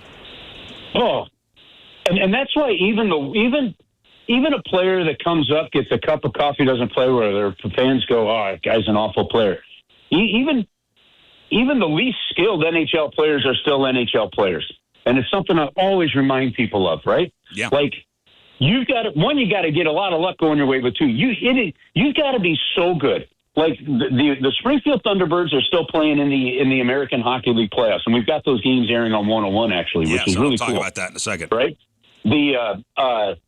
Like there's players that are going to play and have played careers, like 10 years in that league, that just never get a crack at the NHL, and those guys are really good. Mm-hmm. So here's what I would tell you, and again, I'm only going to go with my own personal experience. This is not preaching. This is not lecturing. This is just my philosophy. So take it for what it's worth. I'm going to go back to my middle daughter again, who played volleyball. She also played high school lacrosse. Okay, a fantastic student, studies hard, like a 4.2 GPA. Did everything from editing the yearbook and all that other stuff. We invested money into her having some private volleyball lessons with Scott Tazinski, who's he runs Ace Volleyball Lab. He's a gold medal winning volleyball player with Team USA. We did not do it because, she may want to play college ball, or she did this. The volleyball for her kind of became a hobby, and it was a break from her studies and all the other things she was doing, and she was just so good. So it was an investment in her, not a future scholarship, not any of that. And if you look at it as a scholarship, you're probably going to get yourself, there's going to be a handful that get it, but you could also find yourself disappointed. Invest in your kids, whether it be science center, whatever they might be into, theater, it doesn't have to be sports. Invest for that purpose and to expand their horizons and fuel their passions, yes. Right? And if that other stuff is there. So I could have taken the same money that I spent on the volleyball lessons and thought, I'm going to get this back in a college scholarship. No. And I don't regret one moment or one dime of it, because she had so much fun and was so passionate about it. And you know what? So now she'll play rec volleyball at college, and she's having fun with it. And it was perfect. So I just caution everybody so many. And I'm not saying don't push your kids and don't chase the dreams. Go get it. It's about building character. For the love of God, go get it. But go get it the right way. Right. And yeah, it's a reminder that while the skills and grit they learn are great, the financial return on investment is not a guarantee. So just keep that in mind. And it's so far from a guarantee. And to put your family in financial crisis is crazy. Yeah. Because we never had this when we were growing up. It wasn't this way at all. It was not this way at all. It's crazy. Yeah. No, and I played in a big league, and it wasn't like this. Yeah. Listen, the biggest challenge now is the way youth sports has gone, and this is really why I love like CYC sports. Okay. And I loved what it did soccer wise, for my youngest and things like. The one thing that's like, and I'll go back to volleyball is a great example, right? The tryouts and times for, say, girls that want to play high school volleyball and club volleyball, they're in an area and in a stretch that you got to try out for club before, say, high school, right? Mm-hmm. And if you don't make either team, there's almost no place for you to go once you hit that level. Yeah. Right? There's no rec. So, places like Veta that still have where you can put your own teams together for soccer and things like that, man, those are so good, and encourage your kids to just put a team of friends together and go play and have some fun with it. Now, I mean, because somewhere along the lines, where do you take a 15, a 16-year-old, that still wants to play some of these sports, but you don't want to put in the big time club commitment. Well, listen, if you don't make the 16U AA team, for hockey, there's nowhere unless it's high school, and if you're not playing varsity and you age at a junior varsity, you can't play. It's you got to go find a rec league somewhere, and I've been those playing times. Yeah, it's difficult, and I don't think. I don't don't see now that Pandora's box has been opened here. I don't see where that turns or how it turns. And as a matter of fact, the USA Today just put an article out about how this one company is kind of taking over hockey in Maryland and Detroit and some other areas. Like, it's it's a real challenge, and it's up to the parents to know where the line is, and you hope they do, because if you do it right, maybe your kid goes on and plays college. Maybe your kid turns pro. We're seeing more and more pros come out of St. Louis for hockey, and I love it. That's fantastic. And go for it. I mean, I'm cheap. Do whatever you got to do. Go get it. You'll know if your kid has the passion and drive. Listen, our AAA Blues program is the best in the country. Oh, yeah.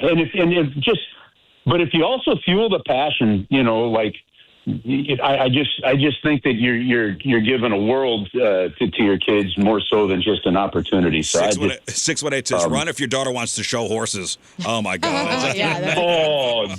Dude, boy, now that's one that falls underneath the radar. My brother owns and runs Castlewood Stables and boards horses, things like that. Show horses is probably going to trump anything. A lot of travel, hockey teams, and cheer and dance. Oh, God. There's nothing. Hey, listen, for those that are into dance, there's nothing more like you're paying that fee all year, and then it's showtime. You're like, okay, your kid's in 4 shows at the end of the year. Great. The costumes are $150 a show for each piece, and you're like, say what? Yep. Yeah. Do you know what? At least dance is something that come in handy later in life. All the sports stuff, I always think about that. Like, I wish my parents would have paid some money and forced an instrument on me or something that I could regale people with later. Yeah. Your sports career runs out. If you know how to dance, you can dance at a wedding the rest of your life. Or in a meeting. Or on the east side. Exactly. All right, well, that's more of a workout, Rizz. That's more of a workout, Rizz. Let's talk real quick about the Springfield Thunderbirds, who are in the middle of a playoff battle right now. They lost last night. Next game is it tomorrow? Yes, they lost 2-0 last night against the Wilkes-Barre Scranton Penguins. That was a team that Joe Vitale played for. And game 2 is tomorrow night. Steve Ott has that team on a roll. And to give people a real quick perspective on this, baseball, again, the American Hockey League is like the AAA level of baseball for hockey. Okay, so you go from there to the NHL. Now, in baseball, the playoffs for the minor leagues end before the World Series happens, right? Mm-hmm. In hockey, that doesn't happen. So even though the Blues are done, all these prospects like Barbano and Jiricek, who just turned pro after finishing their junior season, right? Or Kastamaki just came back from injury. All these prospects that we've seen over the course of this year in St. Louis, plus some junior players come in, they're still playing and going on a run trying to win a championship. So it is kind of cool to be able to follow. And they sent Steve Ott down there to coach the team. Steve Ott, Blues player, then longtime assistant coach.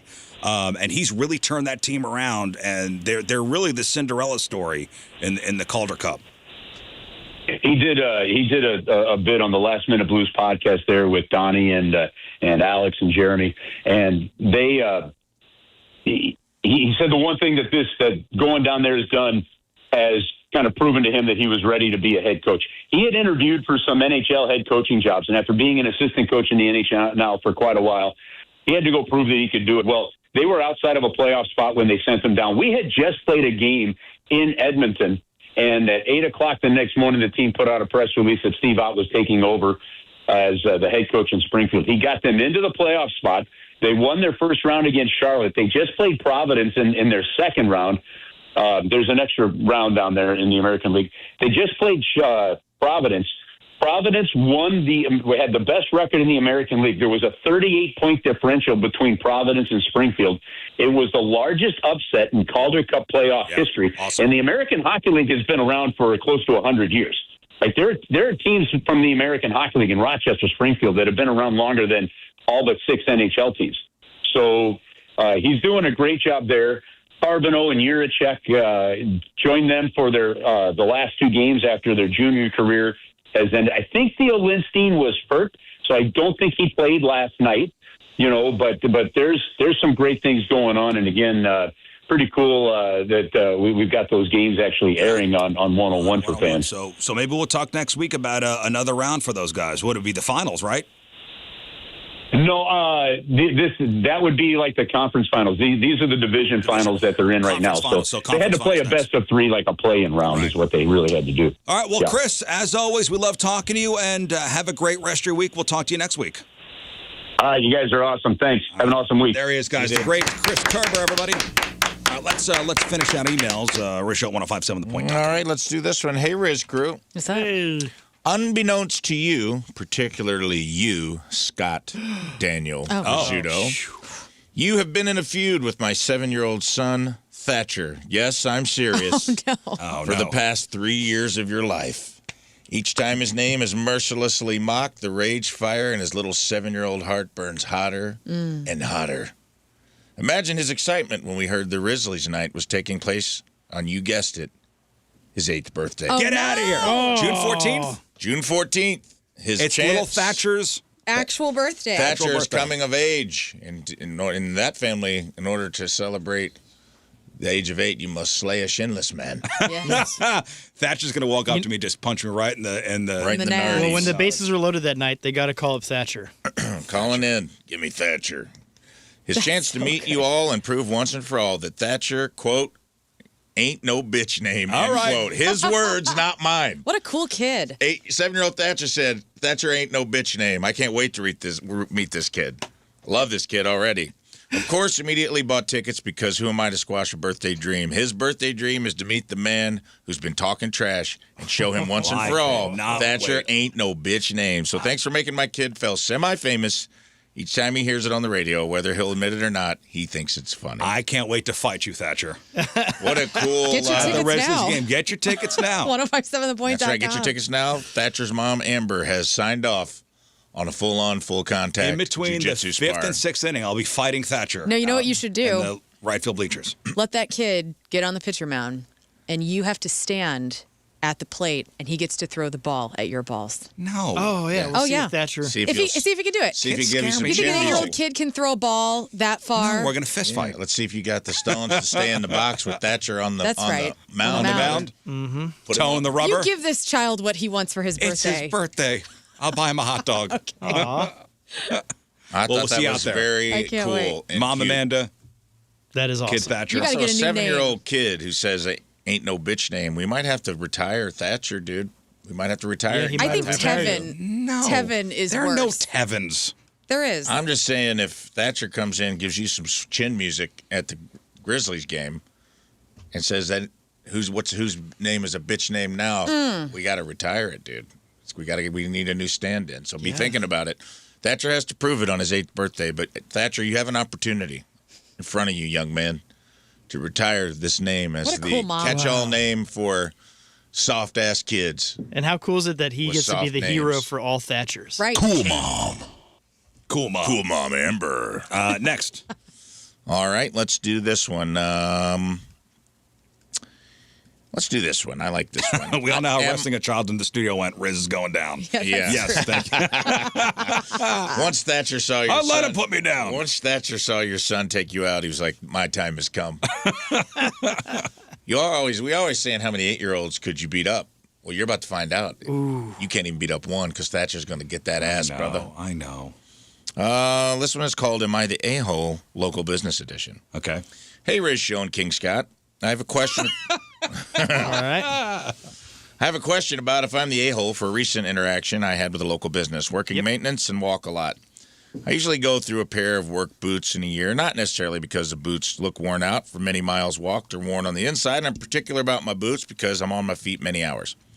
Been buying the same boots for almost 10 years from the same local business. I get that. I'm a man of habit. I understand where you're coming from. The business advertised a sale on boots I wear this month, and it's time to buy new. I go to purchase the boots, wanted to try them on first. The right one was perfect. The left one had a defect in the liner that made it unwearable. I asked the owner if I could make a purchase as the sale price. When the new boots come in, I could pick them up. The owner told me I could not use that process as the manufacturer would charge them full price. I understand the sale applies to in-stock items, but when the in-stock items are defective and can't be sold, I feel the manufacturing issue should not apply. I feel that I can no longer give this local business any more of my money because they're not willing. See, that's the problem. To give a loyal customer a break. Am I the a-hole for wanting to take my business elsewhere? So it was a manufacturer's defect. They had the boots were on stock. sale. Mm-hmm. My question would be, had they not had your size, would you also be upset? Was this also be something beyond their control that you were like, well, you don't have my size, order my size, and if they wouldn't give you the discount, would you walk away in that instance? Is it just because they had the boots and it was a manufacturer's If I was warranty? the owner of the company, I would give you the sale price still, and because you're a loyal customer, eat it. and eat the difference. Yeah. How much can the difference be, really? Times are tough, though. Are you going to close the store because it's a difference is $30, Right. or now you're going to lose a customer who That's- has bought boots there forever? Hundreds of dollars, right. I'm with you on that. Yeah, I think the smart thing to do as the business owner would be to just go ahead and honor the discount. Yeah, that's what I would do. But I'm not sure if I would walk. I don't know. Well, also, isn't there a warranty if he bought them and they instantly were terrible and it's... Well, also the company could fight with the manufacturer. Yeah.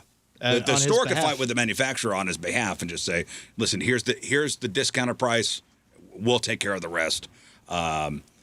If it's a locally owned shoe store or boot store or whatever, you're gonna walk away from that.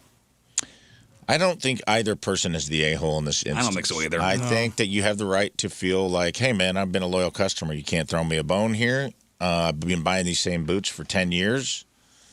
I also think, I don't know if walking away from a place that's treated you right for 10 years over what I would say is a clerical error. A boot dispute. A little boot dispute. Boot dispute. I don't know, man. Maybe have one more talk with them about it. See how you feel. I think the owner should probably just do it, but at the same time, I don't know if you've had a good relationship at this place. If breaking up with them over a boot defect is the way to go. I don't know. All right, one more, Rafe. One more. Let's do this one. Hey, Rizz Show. Hey, what's up? Loyal podcast listener here. I don't miss a minute of the show. I just wanted to say thanks for all the TV recommendations I get from you guys. Okay. Here's a short list of things you've given me I can never unsee. Neighbors, The Man in the Yellow Thong. Yes, great episode. Highly recommended. 10 out of 10. Enough said. Yes, 10 out of 10. Great show. The Substance, WTF. Yeah. Thanks for that. Also, Scott saw it. Nobody else saw it. I saw it. You saw it? Yeah, I was the first one to see it. I told all you jerks to watch it. What? It was great. She echoed it to us. I was second. Freaked me out, man. Was it great? I thought it was great. It was great. It was Stanley Kubrick That's for very now. cool. Interesting. Yeah. Definitely worth a watch. I liked it. And most recently, Lord of the Flies. Never heard of it, never seen it, never read it. So I went and watched the movies just because, well, look at number 1 and 2. How could I go wrong if you put Neighbors in the Substance in my eyeballs? Keep up the good work. Love you guys. Dada. Well, I wonder what they thought of Lord of the Flies. Yeah. I'm Netflix really wants me to watch it. Yeah. That's where it originated with the original conversation with you guys. It was the new one, right? So there's a new version of Lord of the Yeah. Yeah. New You know TV what? series. I never read the book, so maybe I need to watch the show. Maybe you do. Or a movie. Is it a movie or a show? Is it a show or a movie? I thought it was a TV show, like Oh, a I don't series. know. Okay. Maybe I'm wrong on that. Well, thank you for your emails. Tomorrow on the program, Chelsea Lynn joins us, a.k.a. Trailer Trash Tammy. Nice. She'll be in studio. It's a sold-out show coming up. Sold out show tomorrow at the pageant. Yeah. It's a big deal. Hey, if you're coming to Point Fest on Saturday, meet and greet 1:30 to 3 o'clock, right at the Point tents. We'll be out there. Woody will be out there with Menace. Lawn tickets, $35 all in right now. So we want to see you out there Saturday. $35 for a lawn ticket. That's all in prices. Going to be a glorious day. Cannot wait. Glorious. All right, let's do some news. Oh, yeah. We gonna do some news. And your news being sponsored by STL Windows and Doors, the installers other installers trust. So we got Waymo here in St. Louis. Right now, the cars aren't completely autonomous. I know there's people behind the driver's seat Yeah. right now. We're not autonomous yet, but it's going to be soon.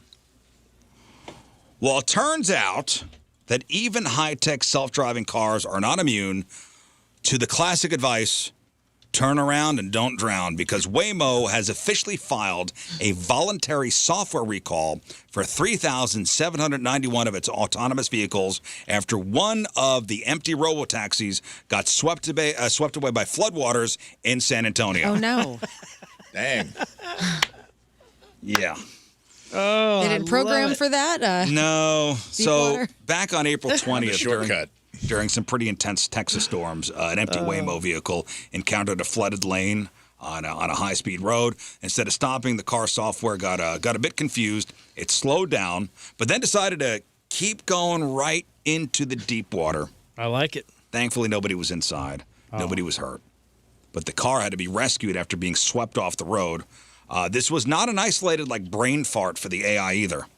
In Austin, locals caught video of multiple Waymos stalling out in floodwaters, blocking traffic, while human drivers just cruise right past them in the next lane.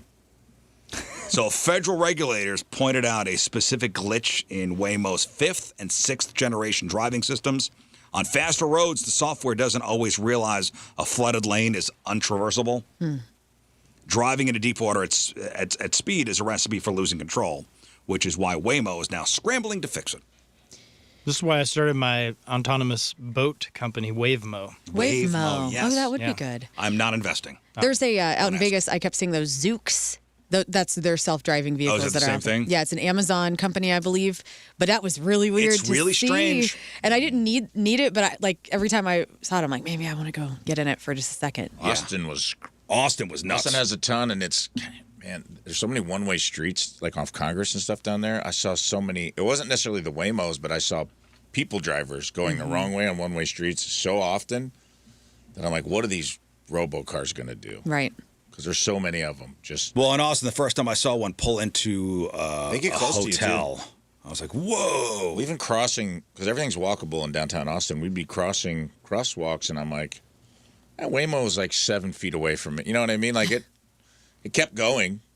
It didn't slam on the brakes, which it was fine. It was a reasonable distance, Right. but I'm like, it's getting close to pedestrians. Yeah. Well, since Waymo owns its entire fleet, you don't have to worry about, taking a car into the shop. They've already started implementing new Band-Aid solutions. They've updated their digital maps to flag areas prone to flash flooding. They're now limiting where the cars can drive when it's pouring rain. They're still developing a permanent software patch to make sure the cars know a puddle from a pond. And the company was quick to point out they provide over 500,000 trips a week and that their safety record still beats the average human driver by a lot. And a spokesperson said the recall is a sign of how seriously they take transparency and safety. Now, we all know the fallout from the Spirit Airlines collapse was going to be messy. Mass cancellations, thousands of people out of work, but it's also creating some literal ghost towns in the aviation world. While most big airports are just dealing with empty gates, one spot in particular just saw its entire commercial schedule vanish overnight. So Mid-America. Yeah. Mid-America here. What airline flies out of there? Is Allegiant. Allegiant. Yeah. And they're a discount-ish airline. So it's Allegiant, or is it Allegiant or Breeze? Is it Allegiant? Yeah, it's Allegiant. over Okay, there. it's Allegiant. Yeah. That's only one air. They fly one airline in and out of there, right? Yeah, that's what I understood. So imagine Allegiant went out of business. Yeah. Okay, so Spirit had an airport that just had Spirit planes. Arnold Palmer Regional Airport, just outside of Pittsburgh, is currently sitting in a pretty bizarre spot. It was the only airport in the entire country that relied exclusively on Spirit for its commercial flights. Now that the airline is folded, it has 0 commercial planes landing or taking off at this airport. It's especially tough time because the airport was right in the middle of a $22 million expansion. Oh, man. Set to open this July. Now, instead of a grand opening, the staff is looking at potential layoffs. The local airport authority said it feels like losing family members because everyone there works so hard to make that small hub thrive. It's Latrobe, Pennsylvania. We're Rolling Rock. Oh, Good the news green for beer. them. I saw. I don't know if it's going to move forward. Did you see this too? I think you're. The Savannah Bananas. Oh, no, I Oh. didn't see that. The owner of the Savannah Bananas was like, So there's a perfect airline colors. for sale. And maybe people would like to fly in fun class instead of first class. And he kind of hinted around like he's going to buy the planes? And like kind of take the spirit of the Savannah Bananas onto airlines. I mean, think about it. They're already bananas. Flights, like flights where the crew's entertaining. The pilot's upside down. Yay. Yeah. What? Yeah. Like having like the instead of flying sucking, having it be like a fun experience. I don't need fun. Just get me there and don't. I'm in. I don't need Talk any to me. cutesy fun. I agree with you, but it would flying. be the opposite of what Spirit was. Yeah. This is a great idea. Also, I assumed that you'd open a Spirit Halloween store on the planes. I mean, the practically writes itself. Right. Yeah. That would be funny. But maybe they'll save. Maybe the Savannah Bananas can save this little airport in Pennsylvania. Atlantic City International is also leaning heavily on Spirit, so about 75% of their flights were yellow planes. The difference, since Atlantic City is a major destination, they were able to pivot quickly to Breeze Airlines or Breeze Airwaves.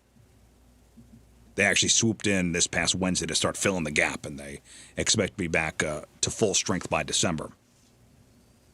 But it feels bleak, but there might be a silver lining. Travelers are always going to want the cheapest seat possible, and other airlines are already circling the territory Spirit left behind. Breeze Airways, started by the guy who founded JetBlue, seems to be the main player stepping up with this stuff. They were built specifically to fly into these underserved, smaller markets. Just this week, they announced 11 new routes, 4 of which are direct replacements for old Spirit flights. So, All right. Spirit only had. I was kind of curious how big they were. 172 total aircraft in the fleet. So that's not huge. That's a lot. It's a lot of planes. But it's a lot of planes. It's not a crazy amount, though. I thought it was going to be like 1,000 planes or something like that. Got grounded. So this one airport was solely Spirit. I wonder how many planes were flying out of there. I mean, they were it's a flying small 170 nationwide. I've been to Latrobe. It's a very small little place. Okay, but it's right outside. It's almost like I mean, a 22 million renovation's not small chump change. It's right outside of Pittsburgh. It's like Mid-America, right? It's Mid-America About to the St. same. Louis. Yeah. We all don't have Venmo, do we? Definitely Lauren not. is not a Venmo girl. I'm a PayPal girl. You got Venmo. Okay, I got Venmo. You got Yes, I Venmo. do. Glad you brought it up. PayPal owns Venmo, by the way. Yeah, King Scott rules. Well, that's fine. Listen, the Venmo is the beeper of the 90s that my mother would not let me have because only drug dealers have them. I feel like if you got Venmo, No, that's you're the getting Cash drug App. money. What? So far, all the money I've gotten from is zero. I'm drugs. old That now. doesn't make any sense. The Cash App. I'll write you a check I will write you a check for this your drugs. marijuana. Okay, the weird thing about Venmo, which I always thought was, it Public transaction. public transaction. It defaults to public transactions. Yeah. So we've all had that moment where we opened Venmo and realized we could see exactly who our neighbor is paying for rent. That's Or weird. what our old high school friends had for dinner. Well, Venmo is finally leaning into the idea, maybe, just maybe, our financial lives don't need to be a public broadcast. So the app is getting a big makeover to position itself as the next-gen way to move money, and the biggest win for users is a long-overdue privacy boost. Now, the biggest change happening right at the start, for years, Venmo's default setting was public, meaning unless you went deep into the settings to change it, the whole world could see your transactions. It wasn't that tough. Yeah. Like, what do you mean? Like, you mine's could on see. private. Like, if I sent my girlfriend money for tickets, like Yeah. you It would would be be able public, to see. yeah. They tried to make it a social media thing where it was like kind of giving people FOMO of like, oh, Learn paid King Scott $5 for ice cream. They must have went out for ice cream. Why did I get to go? Guy wouldn't stay there. Right. But it was also fun because you would. It's like it didn't really. I mean, people. It's also just like a fun. You can put whatever you want. when you Yeah, meet so it was people. really fun with It that. became like a fun way to Right, be. like, you know, You could do that sex. Most people, PayPal, if though. it said sex or drugs, it was most definitely ice cream and pizza. If it says ice cream or pizza It's at 3 probably- o'clock in the morning, it's drugs. definitely sex and drugs. Yeah, because I paid rent a couple times that way, and it would always be, you know, like a great time last night or tickle party or something like Yeah. that. Tickle party. Yeah, so that way. So with the new redesign, the app will now default to friends only for new users. If you want to go to full stealth mode, you can still toggle it to just me, which is probably the move if you don't want your friend group analyzing your spending habits. It's a smart pivot for an app that's dealt with some awkward privacy blunders in the past. Remember when news outlets were able to find President Biden's entire friend list just by poking around the app? So it's not just about hiding your coffee addiction. The actual interface is getting a facelift too. The new feed is designed to be more action-oriented. You'll see new quick tap buttons like pay again, or say thanks, or give a shout out. And the rollout starts this week. Should I get it? I feel like I'm too late, and there should be something new that I'm. You should get it. Yeah, I should. I think it's the most popular friend-to-friend payment app. Yeah, if we do stuff for everybody's PayPal birthdays, is I'm kind like, of- you don't have Venmo, and it's a pain in the ass. Yeah, because no one really has Cash App that I. I don't want do. Cash App. PayPal is definitely the beeper in a cell phone world. I know. Venmo is the cell phone. Venmo is It's the cell phone. perfect, though. It's great. You have to log on And to you your all had laptop. PayPal. What happened? You gave it up? I have PayPal. It wasn't very convenient to use. Nobody That's says why PayPal me. Yeah, it's and- Venmo me. Venmo was killing PayPal so much that PayPal bought them. Yeah, and I have PayPal PayPal. seems so scammy. If Do I have to shut down my PayPal? No. How does this work? Just get Venmo. Just have download both. the app and do the thing. yeah, it's Very easy. easy. Very, very easy. We're gonna get you, dude. You're going Venmo, and we're gonna deposit Hey. the check digitally. We are. I actually have one in my. I have one do that we it. are doing today. All Do it right. today. Let's do sports. All right, sports sponsored by. It's sponsored by your Battle Hawks. Caw! Yeah. Rock the Battle Dome in May. Tickets at uflbattlehawks.com. Breaking hockey news: the general manager of the Toronto Maple Leafs announced the club has parted ways with head coach Craig Berube, former Blues head coach. Where's he going? Right now to the unemployment office.